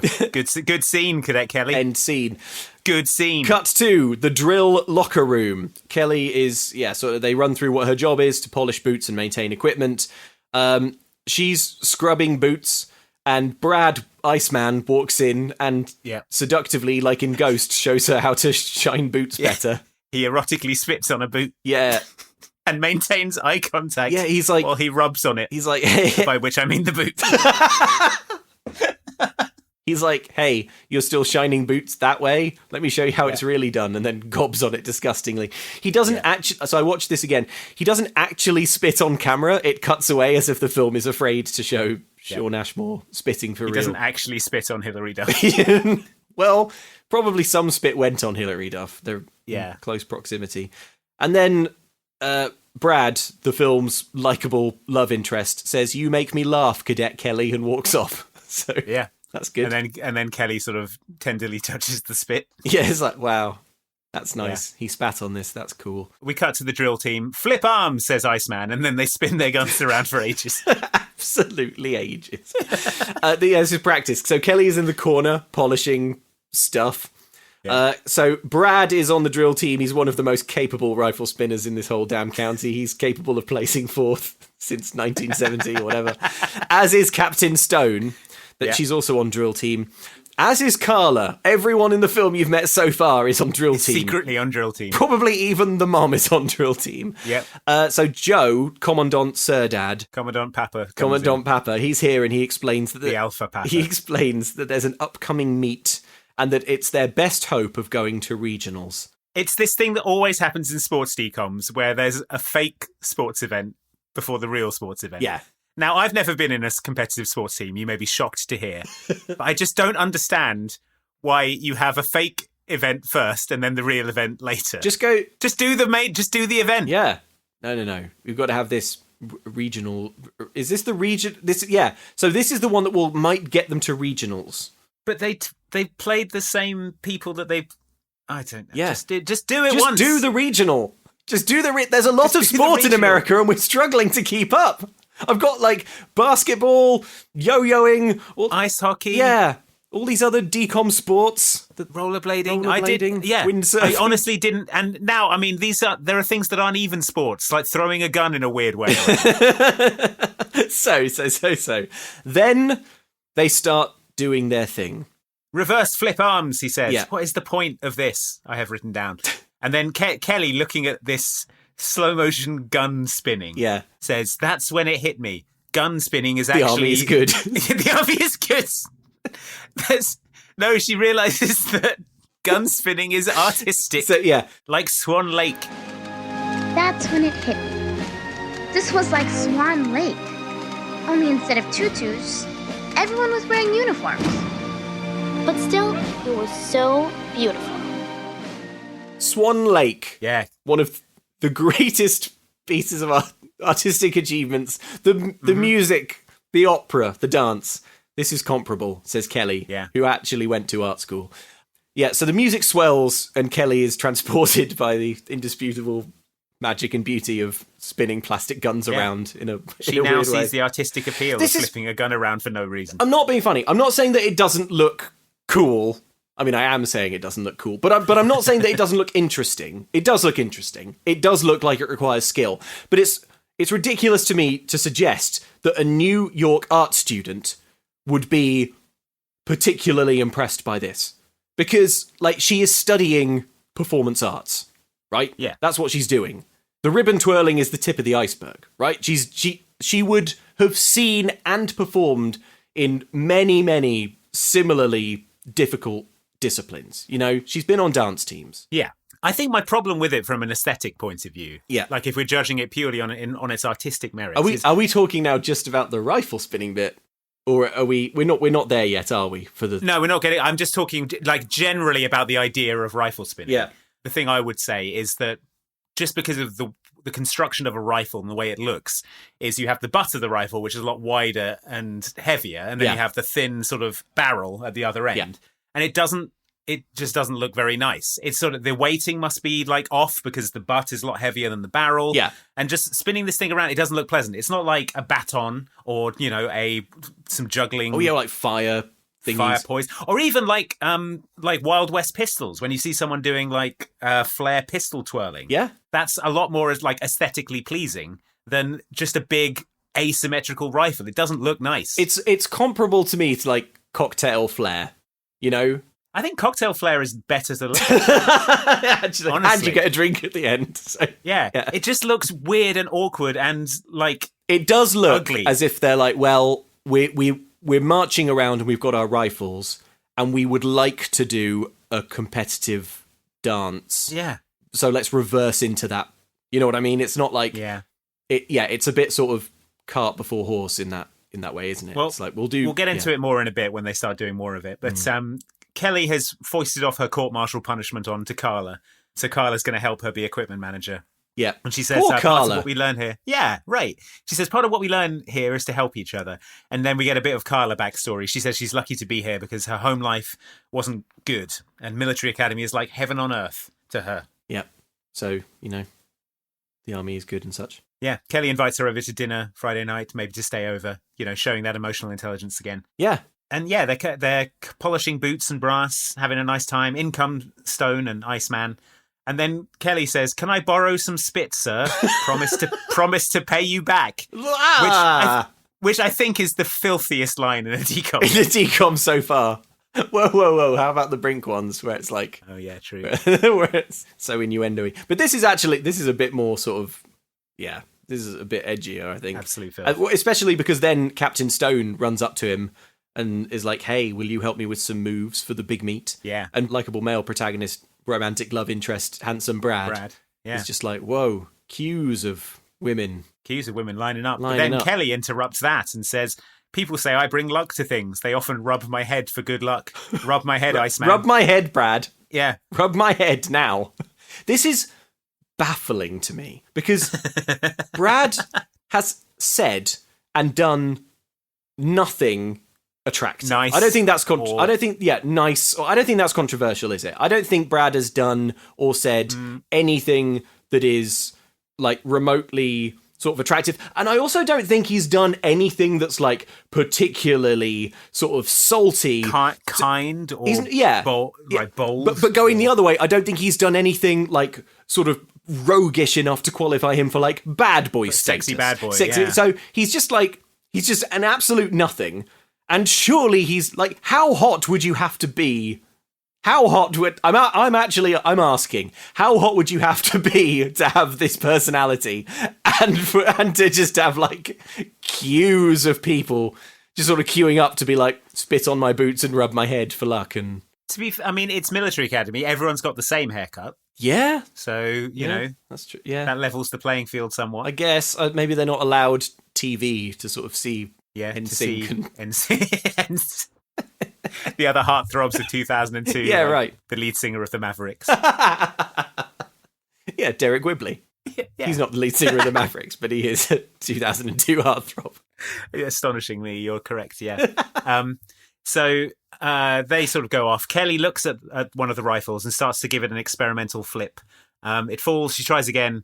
It falls a second time, but she does a third one and she catches it. She's sort of like, ooh. Whoa. She realises that, oh my God, she's the most naturally gifted rifle twistler yet born. Yeah. So we cut to the day of the not important meet. Yeah. Everyone's in their military finest. In march evil Rahway High School. Yeah. Let's not get psyched out here, people, stutters Iceman at these flawless military paragons. At these children spinning plastic guns. Yeah, let's try and hold our nerve if we can. A dark stain spreads across the fronts of Iceman's dress pants. Oh my God, he did 2 flips. In the background, Carla collapses, vomiting. They're spinning their plastic guns around so fast. So Stone is next to Brad, and despite what Brad said, Stone does then start to panic. And in her panic, her hands are trembling so much that she snaps the buckle off of her army belt or whatever. Yeah, her special army belt. The belt that keeps all the army in. Yeah. But Kelly runs up helpfully with a spare army belt, already loving her job and having discarded her individuality. Yeah. And it's like, here, look, have a brand new buckle. Rear Admiral Pop is impressed by this. He's watching. Yeah. And so the meet begins. We then get what I assume is supposed to be an impressive display of gun dancing. Do you remember that movie? Is it Equilibrium? That had like gun dancing. Yeah. Was it? It was gun kata. Gun kata. Yeah. That's what gun dancing should look like. Yeah, right. Anyway, so it begins with both teams advancing towards each other as if they're about to do a war, but then instead they sort of breeze through each other's ranks as if they decided at the last minute not to do a war after all. Which, I support. Then it's time for the rifle flippery. Yeah. We've talked about the rifle flippery a lot. What I have written down is that it looks like everyone is dropping their guns and never stops dropping them. Yeah, that's what everyone is dropping their rifles in elaborate ways and banging them on the ground in a way that I would worry would make them go off. Yeah, blow the top of your head off. Yeah. And then they're sort of throwing rifles to each other, and their faces are so serious. So serious. Gary Cole, Commandant Dad, is in the crowd and just rigid with pride. It is. It is. So Kelly, who went to art school and has seen performance art, is nodding and grinning from the sidelines. Her liberal coastal elite trust fund art school could never dream of artistry this refined. Yeah, the language of cinema is telling us that this is good and impressive. But despite the evidence of your own eyes watching this. Just buckle up, because next the referee, or I don't know, whoever, the king of the army, shouts, unarm the competition. And that is the signal for the children to begin. Okay. What I've written down here is they start doing some f***ing mad river dance. Yeah, actually, should we just read our notes verbatim? Maybe this is the time. I want to hear your... Yeah. Okay. Yeah. Okay. They start doing some f***ing mad river dance. What is this? They look like they're mocking them, pretending to be birds, clapping hands on their side. Kelly looks concerned for some reason. This is so f***ing stupid. The kids begin ... Okay, so they start doing, I don't want to call it a dance. It looks like ... There are a lot of 90-degree pivots, a lot of half crouches. Everything is angles. It's a dance, so you want to use your arms, but it's army, so you can't bend your elbows because the elbow is a joint for hippies. So they flap their whole arm rhythmically like a penguin. It's like an AI learning to dance from scratch. In a movie with a robot who learns to be human, this is how the robot observing humans would dance for 5 seconds before it started doing something good. That's oh my god. That's the only the mute and the music is so serious. And that's the thing, it's like yes, it looks a little weird to me, but it's the presentation that makes this inescapably hilarious, because the film takes it so breathtakingly seriously. Yeah. And Kelly is just like sort of, she looks like she's seeing through space and time, like her eyes massive, like her jaw on the floor, like she's never seen anything so beautiful. And then what she's seeing is this kind of like arm flapping sort of... But what's so brilliant about it is that we get this from George Washington and everyone's like, oh yeah, nice. And then I'm going to read my notes for the next bit, which is... Now we see Rahway go for it. They look equally stupid. They'd be mown down in a second by a machine gun nest. Their leader does a bunch of spinning while staring directly ahead like a psychopath. Gary Cole looks desolate, as if this is somehow better. Oh, it looks like it's another 4th place. But that's the thing, they're doing the same thing. And everyone's like, holy shit. Holy shit, we're getting our asses beaten out there. We can't step to this kind of... I don't know. I feel like there should be a combative element to this display. Like they have a fist fight, like fire a cannon into the enemy team at the end. Like saber battle. Yeah. But they cut to the locker room, and Stone is like, "Man, we got our asses beat out there." I mean, if you say so, film. Sure. It was just 2 equally bizarre displays. So Stone isn't impressed, but Brad thinks he knows exactly what's missing. What he says, in the regulation phase, we're as good as anybody. The problem is the exhibition phase. At no point in this film do they explain what any of those terms mean. So we'll do Cadet Kelly's work for you, listener, because unlike Cadet Kelly, we respect our audience even a tiny bit. So the exhibition phase is the one with all the sort of like penguin arm flapping and sort of twisting and crouching. And what's the name for the playground games where you do like, see, my darling, I cannot marry you, my sister's got the flu. You know what I mean? I don't know, like a hand clap game. There's an awful lot of that involved as well. I have a lot more long descriptions of those written down for later. So I can't wait. Okay, so so that's the exhibition phase, and then the bit with the rifle twizzling is the regulation phase. Regulation phase. Yeah. There are other phases. There's also a quiz. There's also a quiz on military history. So and America generally, and a swimsuit round. It's the whole thing is so weird. But yeah, Iceman sits down desolate. He's like, we need inspiration, originality, and creativity. Hey, guess what? Liberal arts college, that'll teach you that. Okay, in the regulation phase, we're as good as anybody. The problem is the exhibition phase. I mean, we need inspiration, originality, creativity. Anyways, good job, people. We'll get him next time when it counts. Dismissed. I think, hire any dancer would be my suggestion to this team. Yeah. Go on luckily, Fiverr, you know?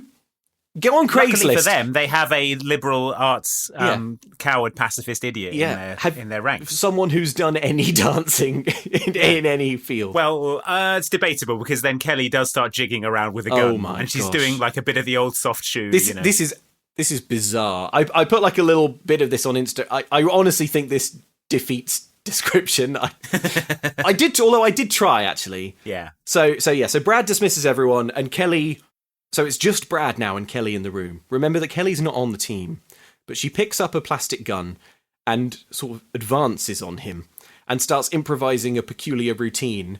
The thing it makes me think of the most is the make 'em laugh dance routine from Singing in the Rain. The character. I was going to say that cartoon frog who's like, "Hello, my baby." Yes. Hello, my honey. That's the vibe. It's a sort of like vaudevillian end of the pier sort of soft shoe. Yeah. Bit of jigging.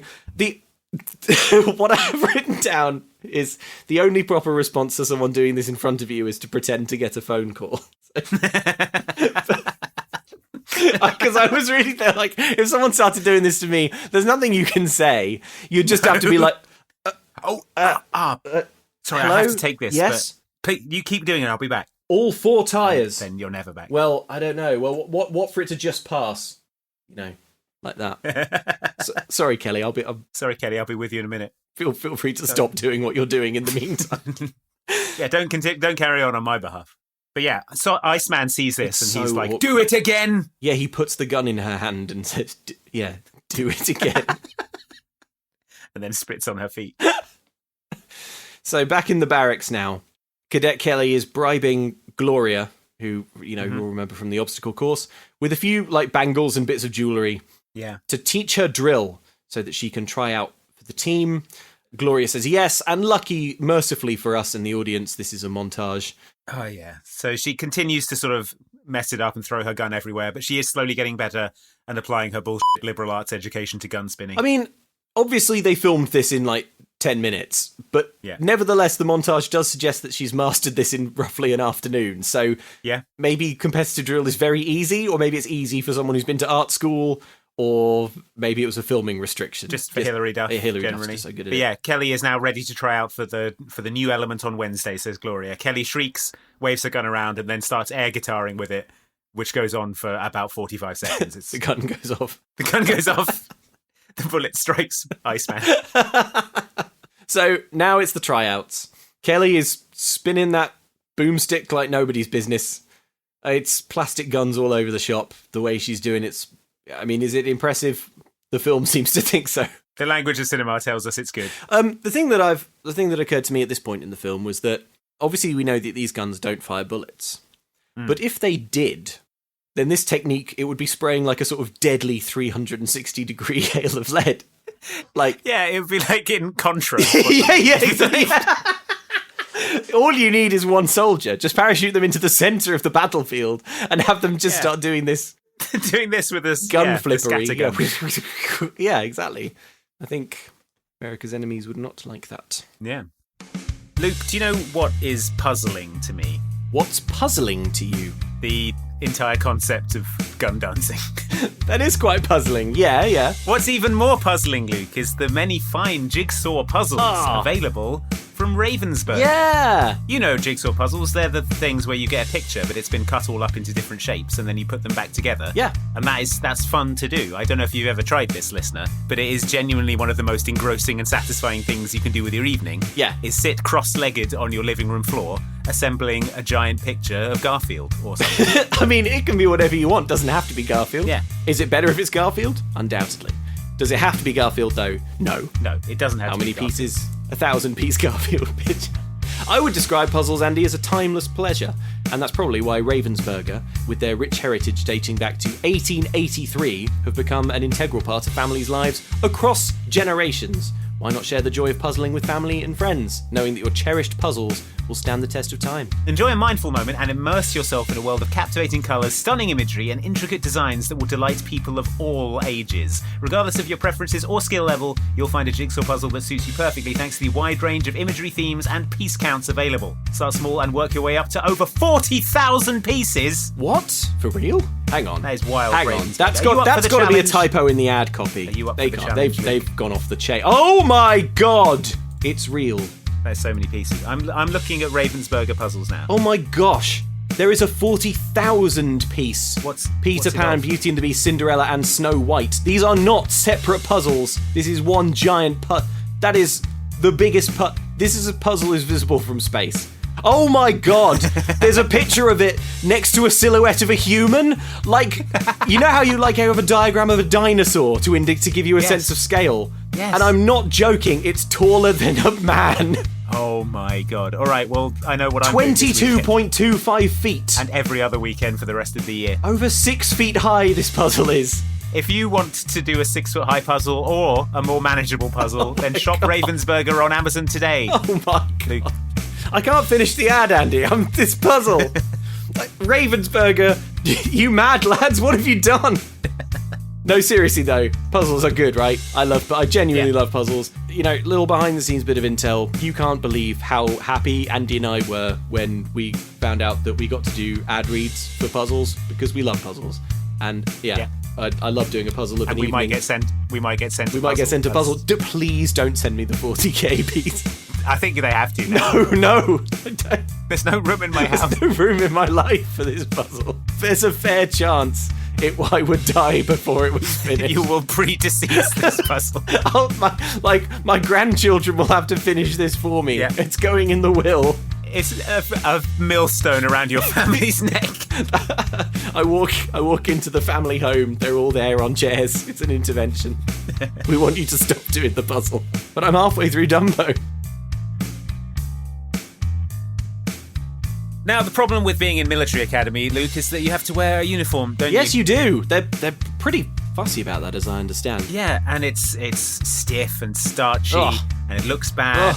And when you're trying to spin a gun around, you need to have the sort of flexibility that only products like the shorts made by Bird Dogs provide. That's right. When I'm spinning a plastic rifle around, to the amazement of all, I really need quite a lot of airflow, you know? And also, there's kind of stretchability that only Bird Dog stretch khaki shorts and similar garments can provide. And they're designed to fit slimmer through the leg and thigh to give you that sculpted look that's going to attract the attention of top brass when they're looking for promotions. Exactly. Bird Dog shorts do the exact same thing as Lululemon, but fit way better. They fit way better than regular shorts that are made of stiff, restricting cotton, and Bird Dogs fixed the issue of stiff pants like they have in the military by inventing cloud knit fabric that looks just like khaki but stretches so you get a way slimmer fit without having to sacrifice movement, which you need for gun dancing. It's got anti-stink sweat wicking fabric that the military wishes it could lay its hands on. Yeah, this space age military fabric, they'd love to get their hands on this. It keeps you cool and dry all day long. So when the commanding officer is coming round doing a stink test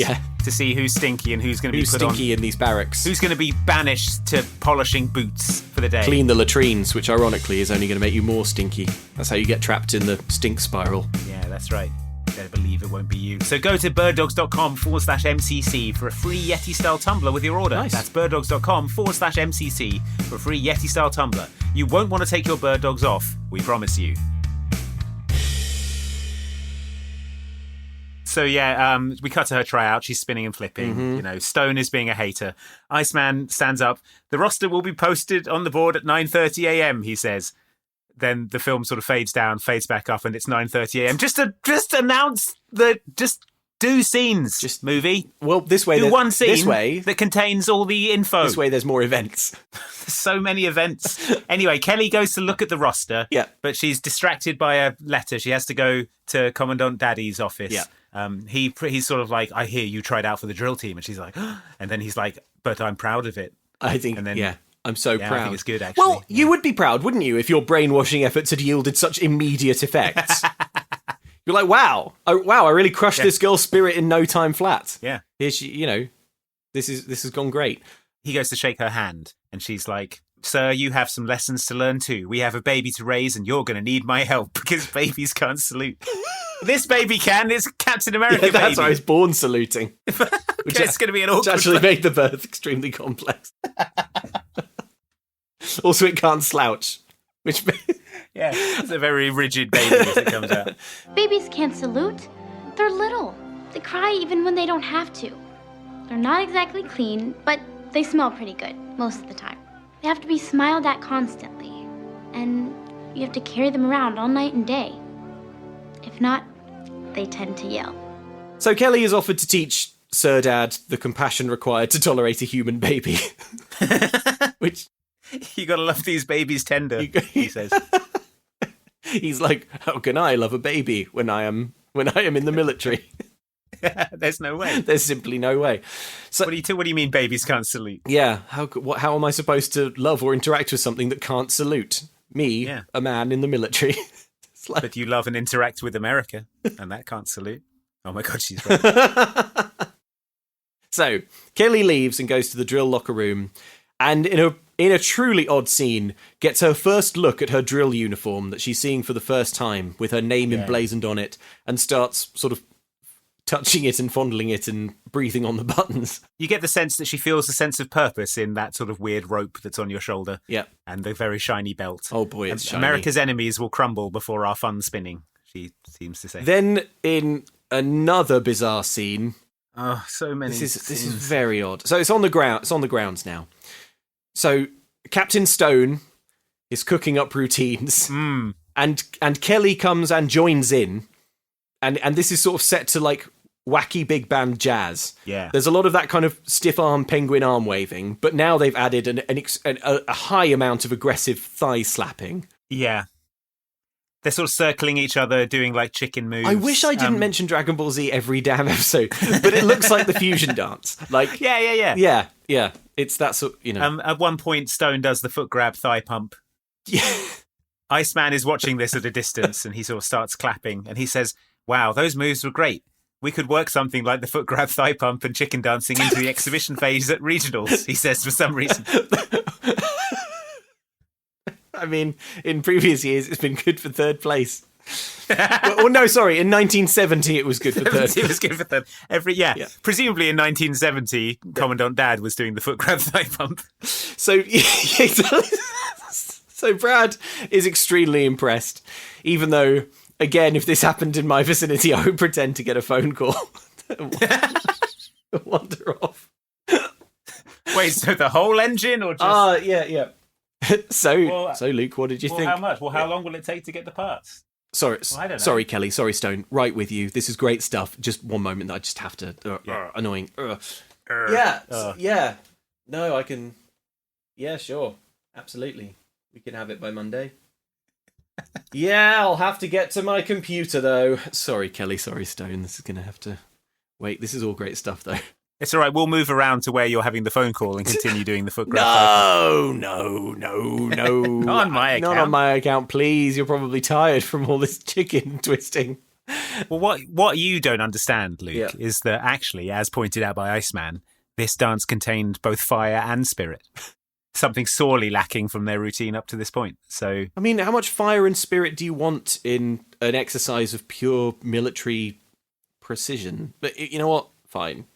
Doesn't matter. Yeah, and Iceman orders them to work together, even though that part of the dance was supposed to be Stone's solo. So there's an uneasy alliance here. So now it's history class. Yes. The same one where they were learning about the Battle of Waterloo. I think history class just does battles, because now they're being taught about the Battle of Chosin Reservoir in the Korean War. The Korean War. And about how it was one of the greatest strategic rescue operations in military history. Did you look up this battle? I sure did. Did you find out the death toll of US troops in it? Yes, I did. The teacher describes it, however, as not a retreat, but an advance to the rear. And Cadet Kelly, who, now that she's learned to twizzle a rifle, is just eating this up. Needless to say, she immediately sees the implications of the withdrawal from the Chosin Reservoir for her competitive drill dance club. Because she puts up her hand to say... So wait, you're saying advancing to the rear is a good thing? Now, yes, stick togetherness. This would stick-to-itiveness. This, I would let this scene pass if, as you were expecting, there's a bit later on where they're like, we need a final element for the dance, and Kelly goes, wait, that's it, advance to the rear, and then they all start sort of backing up and just like the Battle of Chosin Reservoir. That would be stupid, but it would be a film. You know? What it's supposed to be saying is that they advance to stop the entire unit being wiped out. because they stuck together, and she realizes that she has to stick with Jennifer for this competition. Right. It's supposed to be the lesson that she's taking. So the lesson is she has to work with. Yeah, she has to work with Jennifer towards a common goal. Well, why not pick a military happening from history where two armies had to work to get Dunkirk or something? You know, like are there no clear examples of working together in military history? Well, Chosen Reservoir is C is before D in the encyclopedia of military battles. The big book of military battles. Yeah, I know what I'll do. I'll choose one from the start, Battle of Chosen Reservoir, and one from the back, Waterloo, and then it'll look like I read the whole thing. It's foolproof. Genius. So yeah, she decides to work with her, and Jennifer seems to soften, and they decide to work together on the dance routine. Yeah. We cut to the Commandant's house. Mom is now very pregnant. The door goes, and it's Kelly's dad. He's back from the river he was photographing and then fell in. Commander Dad is here too. He makes a sort of tolerant face and shakes hands. Throughout the entire thing, this Gary Cole character, he just keeps making a face that's hard to describe. But it's the one where you sort of like go... Yeah. You sort of close your mouth and make a sort of line with your mouth and then sort of like raise your eyebrows and tilt your head. Raise your eyebrows, tilt your head. Oh, it's the look you would make if someone had just parked a truck and they shot you a look as if to say, "Did I park that all right?" I think it's slightly more annoyed or like. Oh yeah, you're right. Yeah, it's judgy a bit more than like, that. It's more like if someone stepped on your foot on the train. Oh, and turned around and went, "Oh, sorry," and you just sort of went. Mm-hmm. Or someone treads on your foot on the train, they don't notice, someone else sees it happen, and it's the face you make to that person. Yeah. And you go, hey. This guy. Yeah. It's that sort of face. It's that face. He's making that face at this point. So the time frame in this film is weird because Mom appears to be like 6 or 7 months pregnant, so I'm not sure how much time the movie covers exactly. But we know that quite a lot of time has passed because in all these months, Mum boasts that she has cooked a turkey. That's right. Because now Mum can cook because she's stopped working and now she cooks turkey full time in the Commandant's lodgings. That's right. So now she's good. Yep. Dinner will be ready in 5 minutes, she says. I hope you like turkey, she says to the man she was married to for, I mean, it's got to be at least 10 years, right? Yeah, right. I hope you liked. Maybe she left him because he was always changing his meal preferences. Yeah. He was vegetarian like on random days. Yeah. So but she doesn't seem to know what foods he likes. So at dinner, this should be outrageously awkward because we've got the ex-husband and the like sort of fiance here, but it's sort of just fine for some reason. I don't know. It doesn't matter. But it turns out that Dad has a photo assignment up in the nearby Hudson Valley, photographing some exciting mountaineering, which means that he can attend the drill meet that's coming up. The regionals, that's right. The big regionals drill meet. Yeah. So Cadet Kelly is super excited that her dad is going to be there to support her. He promises he'll be there, and Admiral Dad looks on like he doesn't believe this guy will fulfill his dadly duties. Yep. Well, how could he when he lacks the military precision that all fathers strive for? Yeah. So we cut to the regionals. Everyone is there. The Navy, the Marines, the other Coast Guard. Yeah, all of them. Iceman tells Corporal Dad that they're going to win because of their secret weapon, Stone and Kelly. Yeah. And then Kelly's stupid New York liberal arts bullshit friend Amanda arrives. Yeah. And then Kelly loudly announces to everyone that she's my best and truest friend, which destroys Carla. It causes immense psychic damage to Carla. Everyone, this is Amanda. She's my best and truest friend.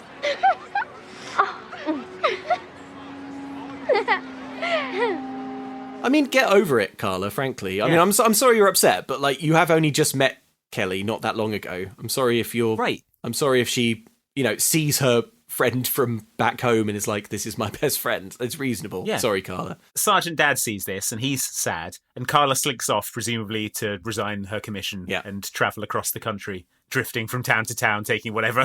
Riding the rails. Singing a sad song. Taking whatever work she can play. Yeah. So we cut to the exhibition hall. An old army man shouts something and everyone claps. How would you describe the room? It's like, let's try and paint a bit. It's like a gym hall. Yeah, gym. High school gym. Yeah, but it's also a bit like an aircraft hangar. It's a sort of military high school gym. Yeah. Which I guess it is. Yeah. Probably. Yeah, fine. he says, to all the fathers and mothers, I say, you ought to be very proud of these young people. They can really flip a plastic gun around. Cheers.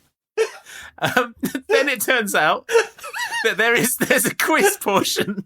First, we're told that first comes the inspection phase. In the inspection phase, army types, grown men and women who probably should have other things to do, defeating America's enemies at home and abroad. But instead, they just get up in the faces of random children and scream trivia questions about the USA. And it's like, what do the stripes on the flag represent? The 13 original how many counts are there to a right face movement? What was the name of the short-lived McDonald's mascot whose head was the crescent moon? Mac tonight, sir.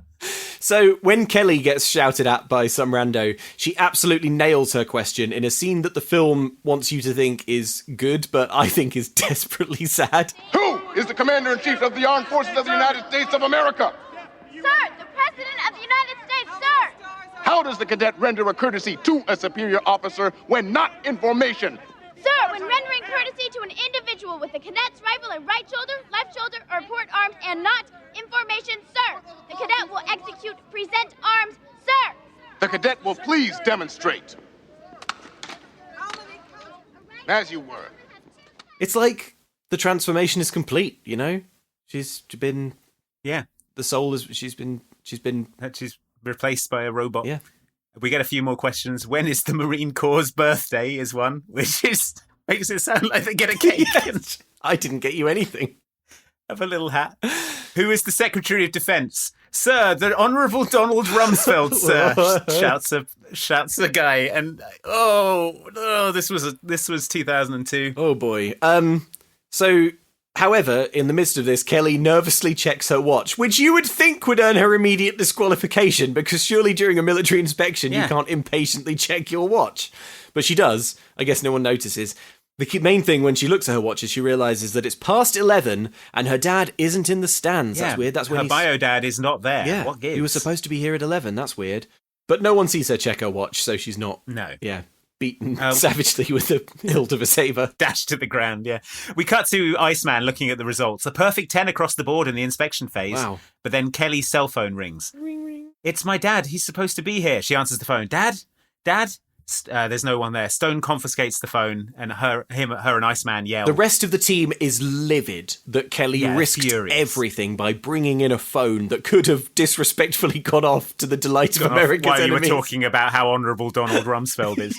Right. Kelly explains that it's an emergency phone that only her dad, who is currently on a dangerous photo shoot in the mountains, has the number to, and he only calls when it's a life or death emergency. And Carla is like, maybe your best friend can help you out of this one.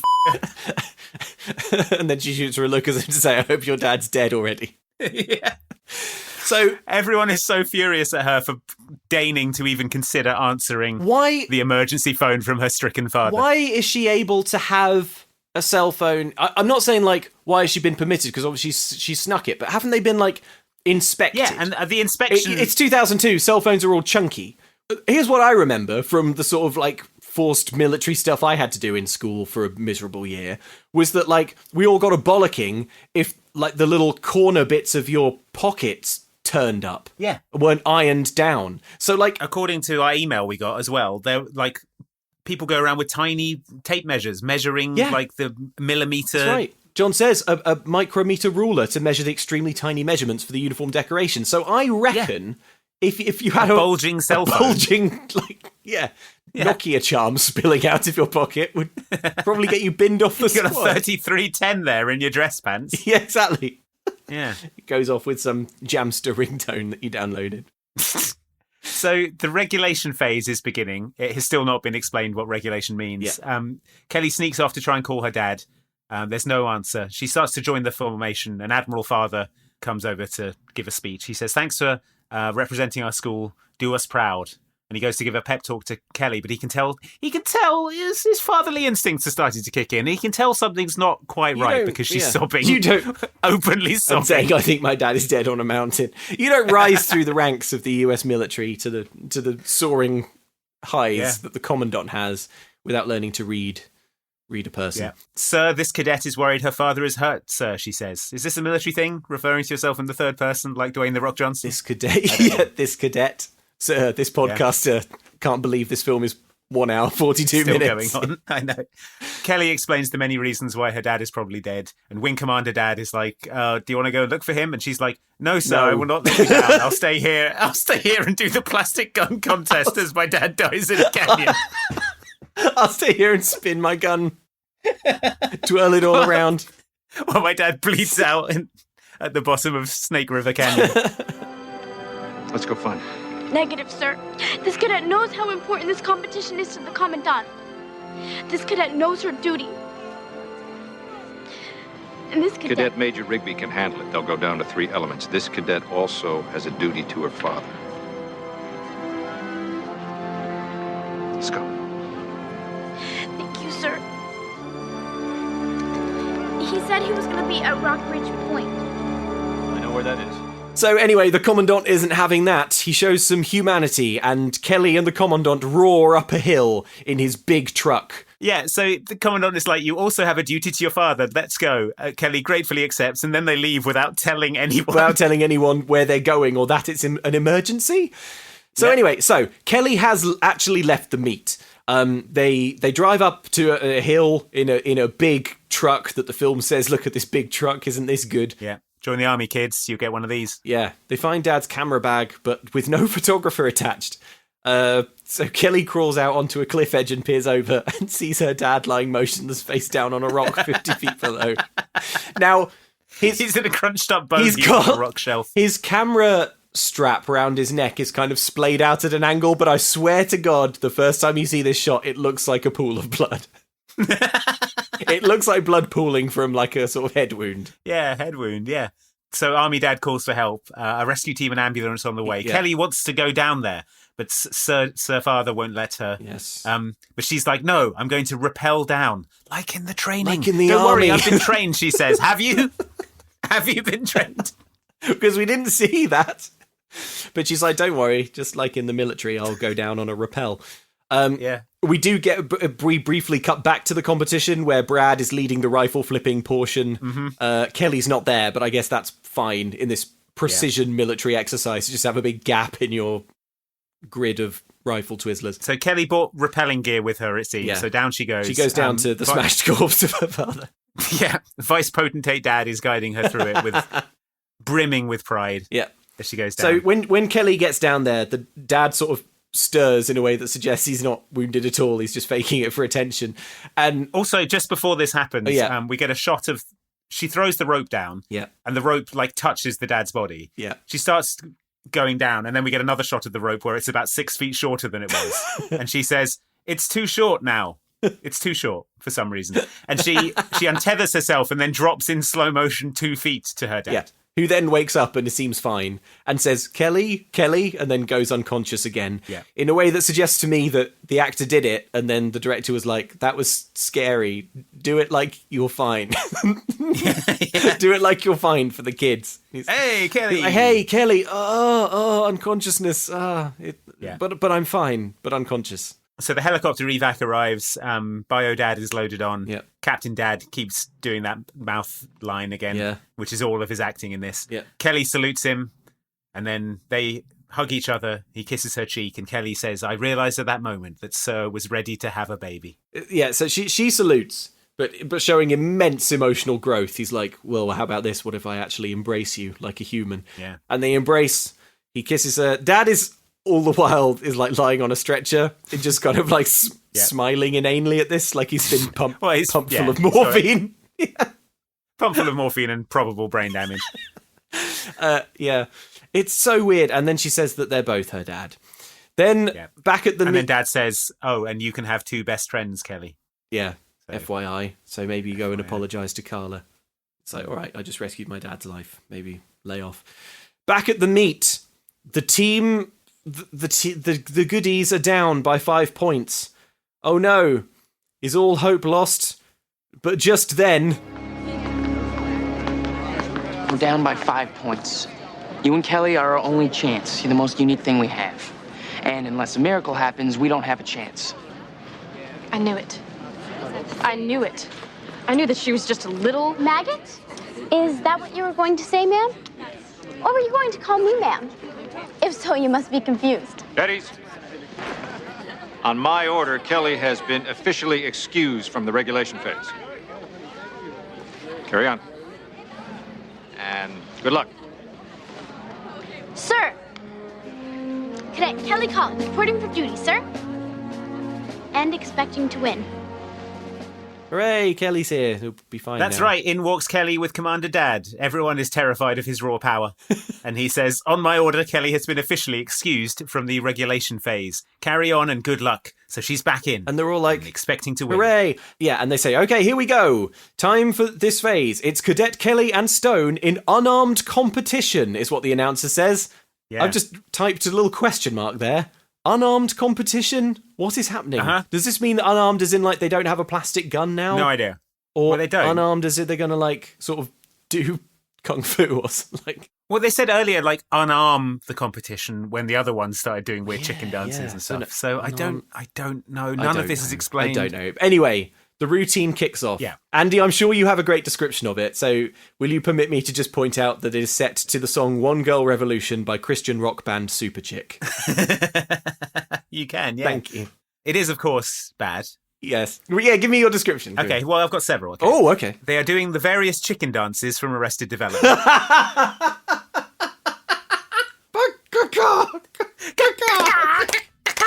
Yep. Yeah. They are... Imagine you're in front of one of those wacky mirrors at a fun fair, the movements you'd make in that situation. Yes, Andy. Yes. There it is. If you were making fun of a robot in front of it to hurt its feelings... it looks like what boomers think TikTok dances are. Oh, man. Yeah. Oh, this is all so good. So that's the vibe. Yeah. Oh, yeah, and then they break out ribbons, and they start doing ribbons. Yes. The crowd are all smiling and nodding like this is good. I've written, it's a feisty, desperately uncool series of slaps and crab walks and high fives. And then in a shock twist, they pick up ribbons and do ribbon dancing. It's a streetwise take on competitive drill that, if performed in the street, would get you immediately killed. I've been rewatching all of The Wire. Okay. And yeah, so I couldn't help but feel, what if you took this dance to the street? Let's take it to the streets. Let's step up 2 streets. String a bell would have you immediately killed. So this blows everyone's mind because it looks good, like dancing, and not like how this normally looks. Do you know what this is? This is the Luck of the Irish bit, where instead of traditional Irish dance, he's like, "What about breakdancing?" And the old gods, the old Irish gods are like, "Holy shit, breakdancing's pretty dope." You're right. This is better. Yeah, this is better. So, yeah, everyone goes wild. It seems to go really well. Yeah. But because this is secretly a sports film, nevertheless, when the results are read out... Yes, so the old army guy announces the winners. He says, "Spectacular. I've never seen a better or closer regional." Wow.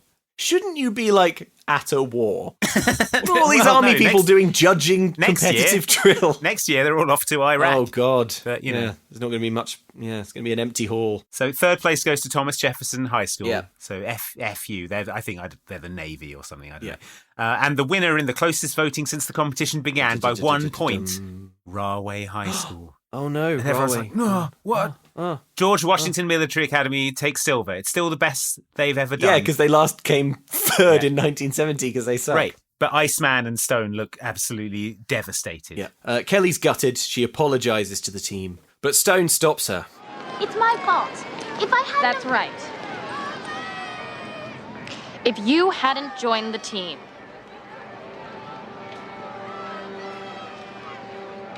we would have never gotten this far. Right then, I knew I would be telling my grandchildren about this someday. She says, "Next year will be even better if you and I can work on our routines." Actually, there's not going to be a next year for me, says Stone. That's right. She's been drafted into Donald Rumsfeld's Iraq War. No, her dad got transferred to Europe, so she's moving. Yeah. But she has one wish for Kelly, for her to become a platoon leader and have to deal with a little maggot like her. Why does Stone leave? Why does she go to Europe? Why have this in the film? It's just another event that's adding minutes. It's another event that is extending the runtime. Stop it. Stop this film now.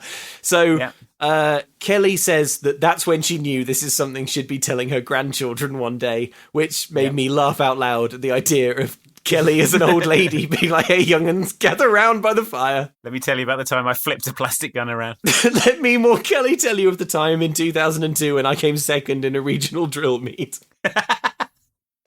So everyone has their stupid plastic guns and they march around. The music tells us something good has happened. Yeah. Captain Dad looks proud and they present arms to him and he salutes and Kelly smiles. Yes. Bizarrely, there's a bit of conclusive VO in this from Kelly that says that this is the end of her memoirs. Yeah. She's never she said says, the word memoirs before, but at the end it's like, oh, by the way, these were my written memoirs. These were my memoirs. She then says that she's an unreliable narrator and everyone was wearing different clothes, and then it ends. She says the events are true, the feelings are genuine, but I might have forgotten what everyone was wearing. End of film. What? So we have to assume that everyone in this film was dressed differently. But like not in military uniform? I might have forgotten what everyone was wearing. I think they just didn't think that anyone would make it this far into the movie. Yes, it's true. It's an hour and 40 minutes, folks. Oh, man. Long-ass film. Oh, boy. So that was Cadet Kelly. The only other thing to note is that as the credits roll, there's a dedication to a Carol Rubin, who I looked up and was a producer and production supervisor on Brink and Xenon, amongst many, many other like Disney TV shows and series. So Disney legend. Decom royalty, a legend saluted in the credits. So that's nice. I'm saluting right now. So there we go. So that was Cadet Kelly. Yeah. It's a long film. As long as it is lengthy. As long as it is nothing happening in it. Yeah. There's a lot to get out of this film when you're watching it visually from the bits where it looks like if you were making fun of a robot to its face, this is what you would do.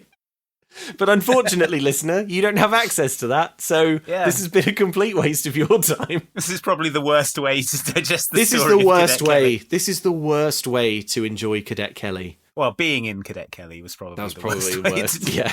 So what else is there to say but sorry? I just want to say as well to any of our listeners who are in the military, I'm not like having a go. No. Or anything. Not at people who are in the military. I think it's this film, It's the 2002-ness of it. It's just so unbearably simplistic in its sort of in its attitude and I don't know. It's a weird watch nowadays. We're trusting listeners that you're sort of hearing all of our ragging on it in good faith. Yeah. Okay. Right. Can I read you some emails, Andy? Please do. Okay. Well, you know what? I just want to give a shout out to the bowling community, who I would say, considering how aggressively we dunked on their hobby, have really acquitted themselves very well with all of your comments and messages. Absolute class. Thank you for keeping it so civil. You know what? A lot of communities could learn from the behaviour that the bowling community has shown in their forgiveness of our crimes. I mean, to be fair, though, we have received a lot of extremely long emails explaining the rules of bowling. Yes, but as if we were to only understand the rules of bowling, we would think it was good. But thank you all. Yes, you've by and large been very kind to us, and I'm not sure we deserved it. So thank you. I want to read this email from Cyclone, who says, just to let us know, my state's main universities keep points each year for various sporting events they win against each other. It's the Cy Hawk series. Most people only pay attention to the American football and the basketball games, but they provided a link, and I've been looking at the website, and there's soccer, cross country, wrestling, swim and dive, tennis, gymnastics, softball on this. So do they win some sort of fruit themed trophy at the end? You know what? It is sponsored by Iowa Corn. Well, there you go. The mighty husk. Yeah, exactly. On the website, the mighty cob, it says about membership, corn production, corn uses. Yeah. And I have to say that the corn uses section of this website is much bigger than I thought it would be. There's a lot you can do with corn. Yeah, right. Let me also read you this email from Jade on the viability of bowling alleys. Andy, you remember we were saying that how can you fail to run a bowling alley in a town full of teens? Yeah. Well, Jade says, I just want to comment on what you said about it being easy to sustain a bowling alley. Let me tell you, I live in such a boring town with multiple high schools that it could not sustain a bowling alley for long before the whole thing shut down. It was the only thing to do in town too. Now I am bored all the time and can't even jam with my buds to the classics. Like right down the middle. Aw. Yours bowlingly, Jade. Damn. I'm sorry, Jade. That sounds like a bad time. Yeah, sorry to hear that. We also got a lot of emails from bowlers who explained why you can't just bowl a strike every time. Yeah. And every explanation seemed to be about how oily the floor is. Yes. So, yeah, right. I mean, I still don't understand why that is. Just bowl a strike every time, even if it's oily. That's my advice. Do you remember we were kind of baffled by the sort of 50s kind of thing? Yeah. Well, Cody wrote there was definitely a 50s fad in the late 90s that Disney was riffing on and that I had successfully repressed until listening to your podcasts. In middle school, it's popular enough that we had swing classes in the gym. The Brian Setzer Orchestra and Cherry Poppin' Daddies were kind of a big deal. Oh, okay. All right. And finally, this email from Bill. Hello, Andy and Luke. I'm a 4-time letterman in bowling in high school. We on the bowling team were way too into bowling and we bowled with utmost seriousness. We were all wildly unpopular. Love, Bill. Thank you, Bill. I like the to-the-pointness of that email. Thank you, Bill. And thank you to all the bowlers. Keep on grooving, Daddy. Keep Daddy-O's. on rocking in the free world. Okay. Right. If you're thinking, I need to listen to more Mom Can't Cook, feels unlikely, but if you are, good news. Mom Can't Cook can be weekly for you by going to patreon.com/extra helpings, because that's how you get access to the top secret Patreon podcast feed of the Mom Can't Cook Extra Helpings, which comes out on every other Monday on the off weeks. And it's us reviewing episodes of the Disney Channel TV series So Weird. That's right. It's so much fun. It's weird paranormal episodes. They are absolutely wild. The premises are just bonkers. I've really been enjoying the reception to the episodes that have come out so far. So join the club if you haven't already. Patreon.com/extra helpings. What else do people need to know, Andy? People need to know what decom we're watching next. Oh, God. What decom are we watching next? The decom we're going to be watching next time, Luke, is, what a treat for everyone, Xenon, the Sequel. That's right. Yes! It's the Xenon 2. Yes! Hyperblast. The second Xenon film. 2001 sequel to, if you haven't listened to our Xenon episode. Don't worry. Maybe, maybe don't worry about it. But also do. It was a good episode. It was a good episode, yeah. And don't write in about the blowing an O-ring thing. We know now. We know now the horrible origin of that. Can we have the description of Xenon, the sequel? When Xenon is assigned the lowly task of alien detection duty, she discovers that her space station is being decommissioned. Now she must sneak down to Earth to try to stop it. To try to stop Earth. Now she must sneak down to Earth to try to stop it. Yeah. We have to stop Earth. They can't decommission us if they're all dead. If we wipe out all life on the planet. Isn't that right, Zorkon 6? Yeah, Xenon. Oh my gosh, I can't wait. We must kill all humans. All right, get in touch with the podcast. Let us know your thoughts on Cadet Kelly by emailing us at momcan'tcookpod@gmail.com. And if you want to buy some merch, then you can do by going to momcan'tcookstore.com. Okay, that's all from us. Andy, will be... I'm going to twirl my rifle into the distance now. There I go, over the horizon. Goodbye. Off he goes.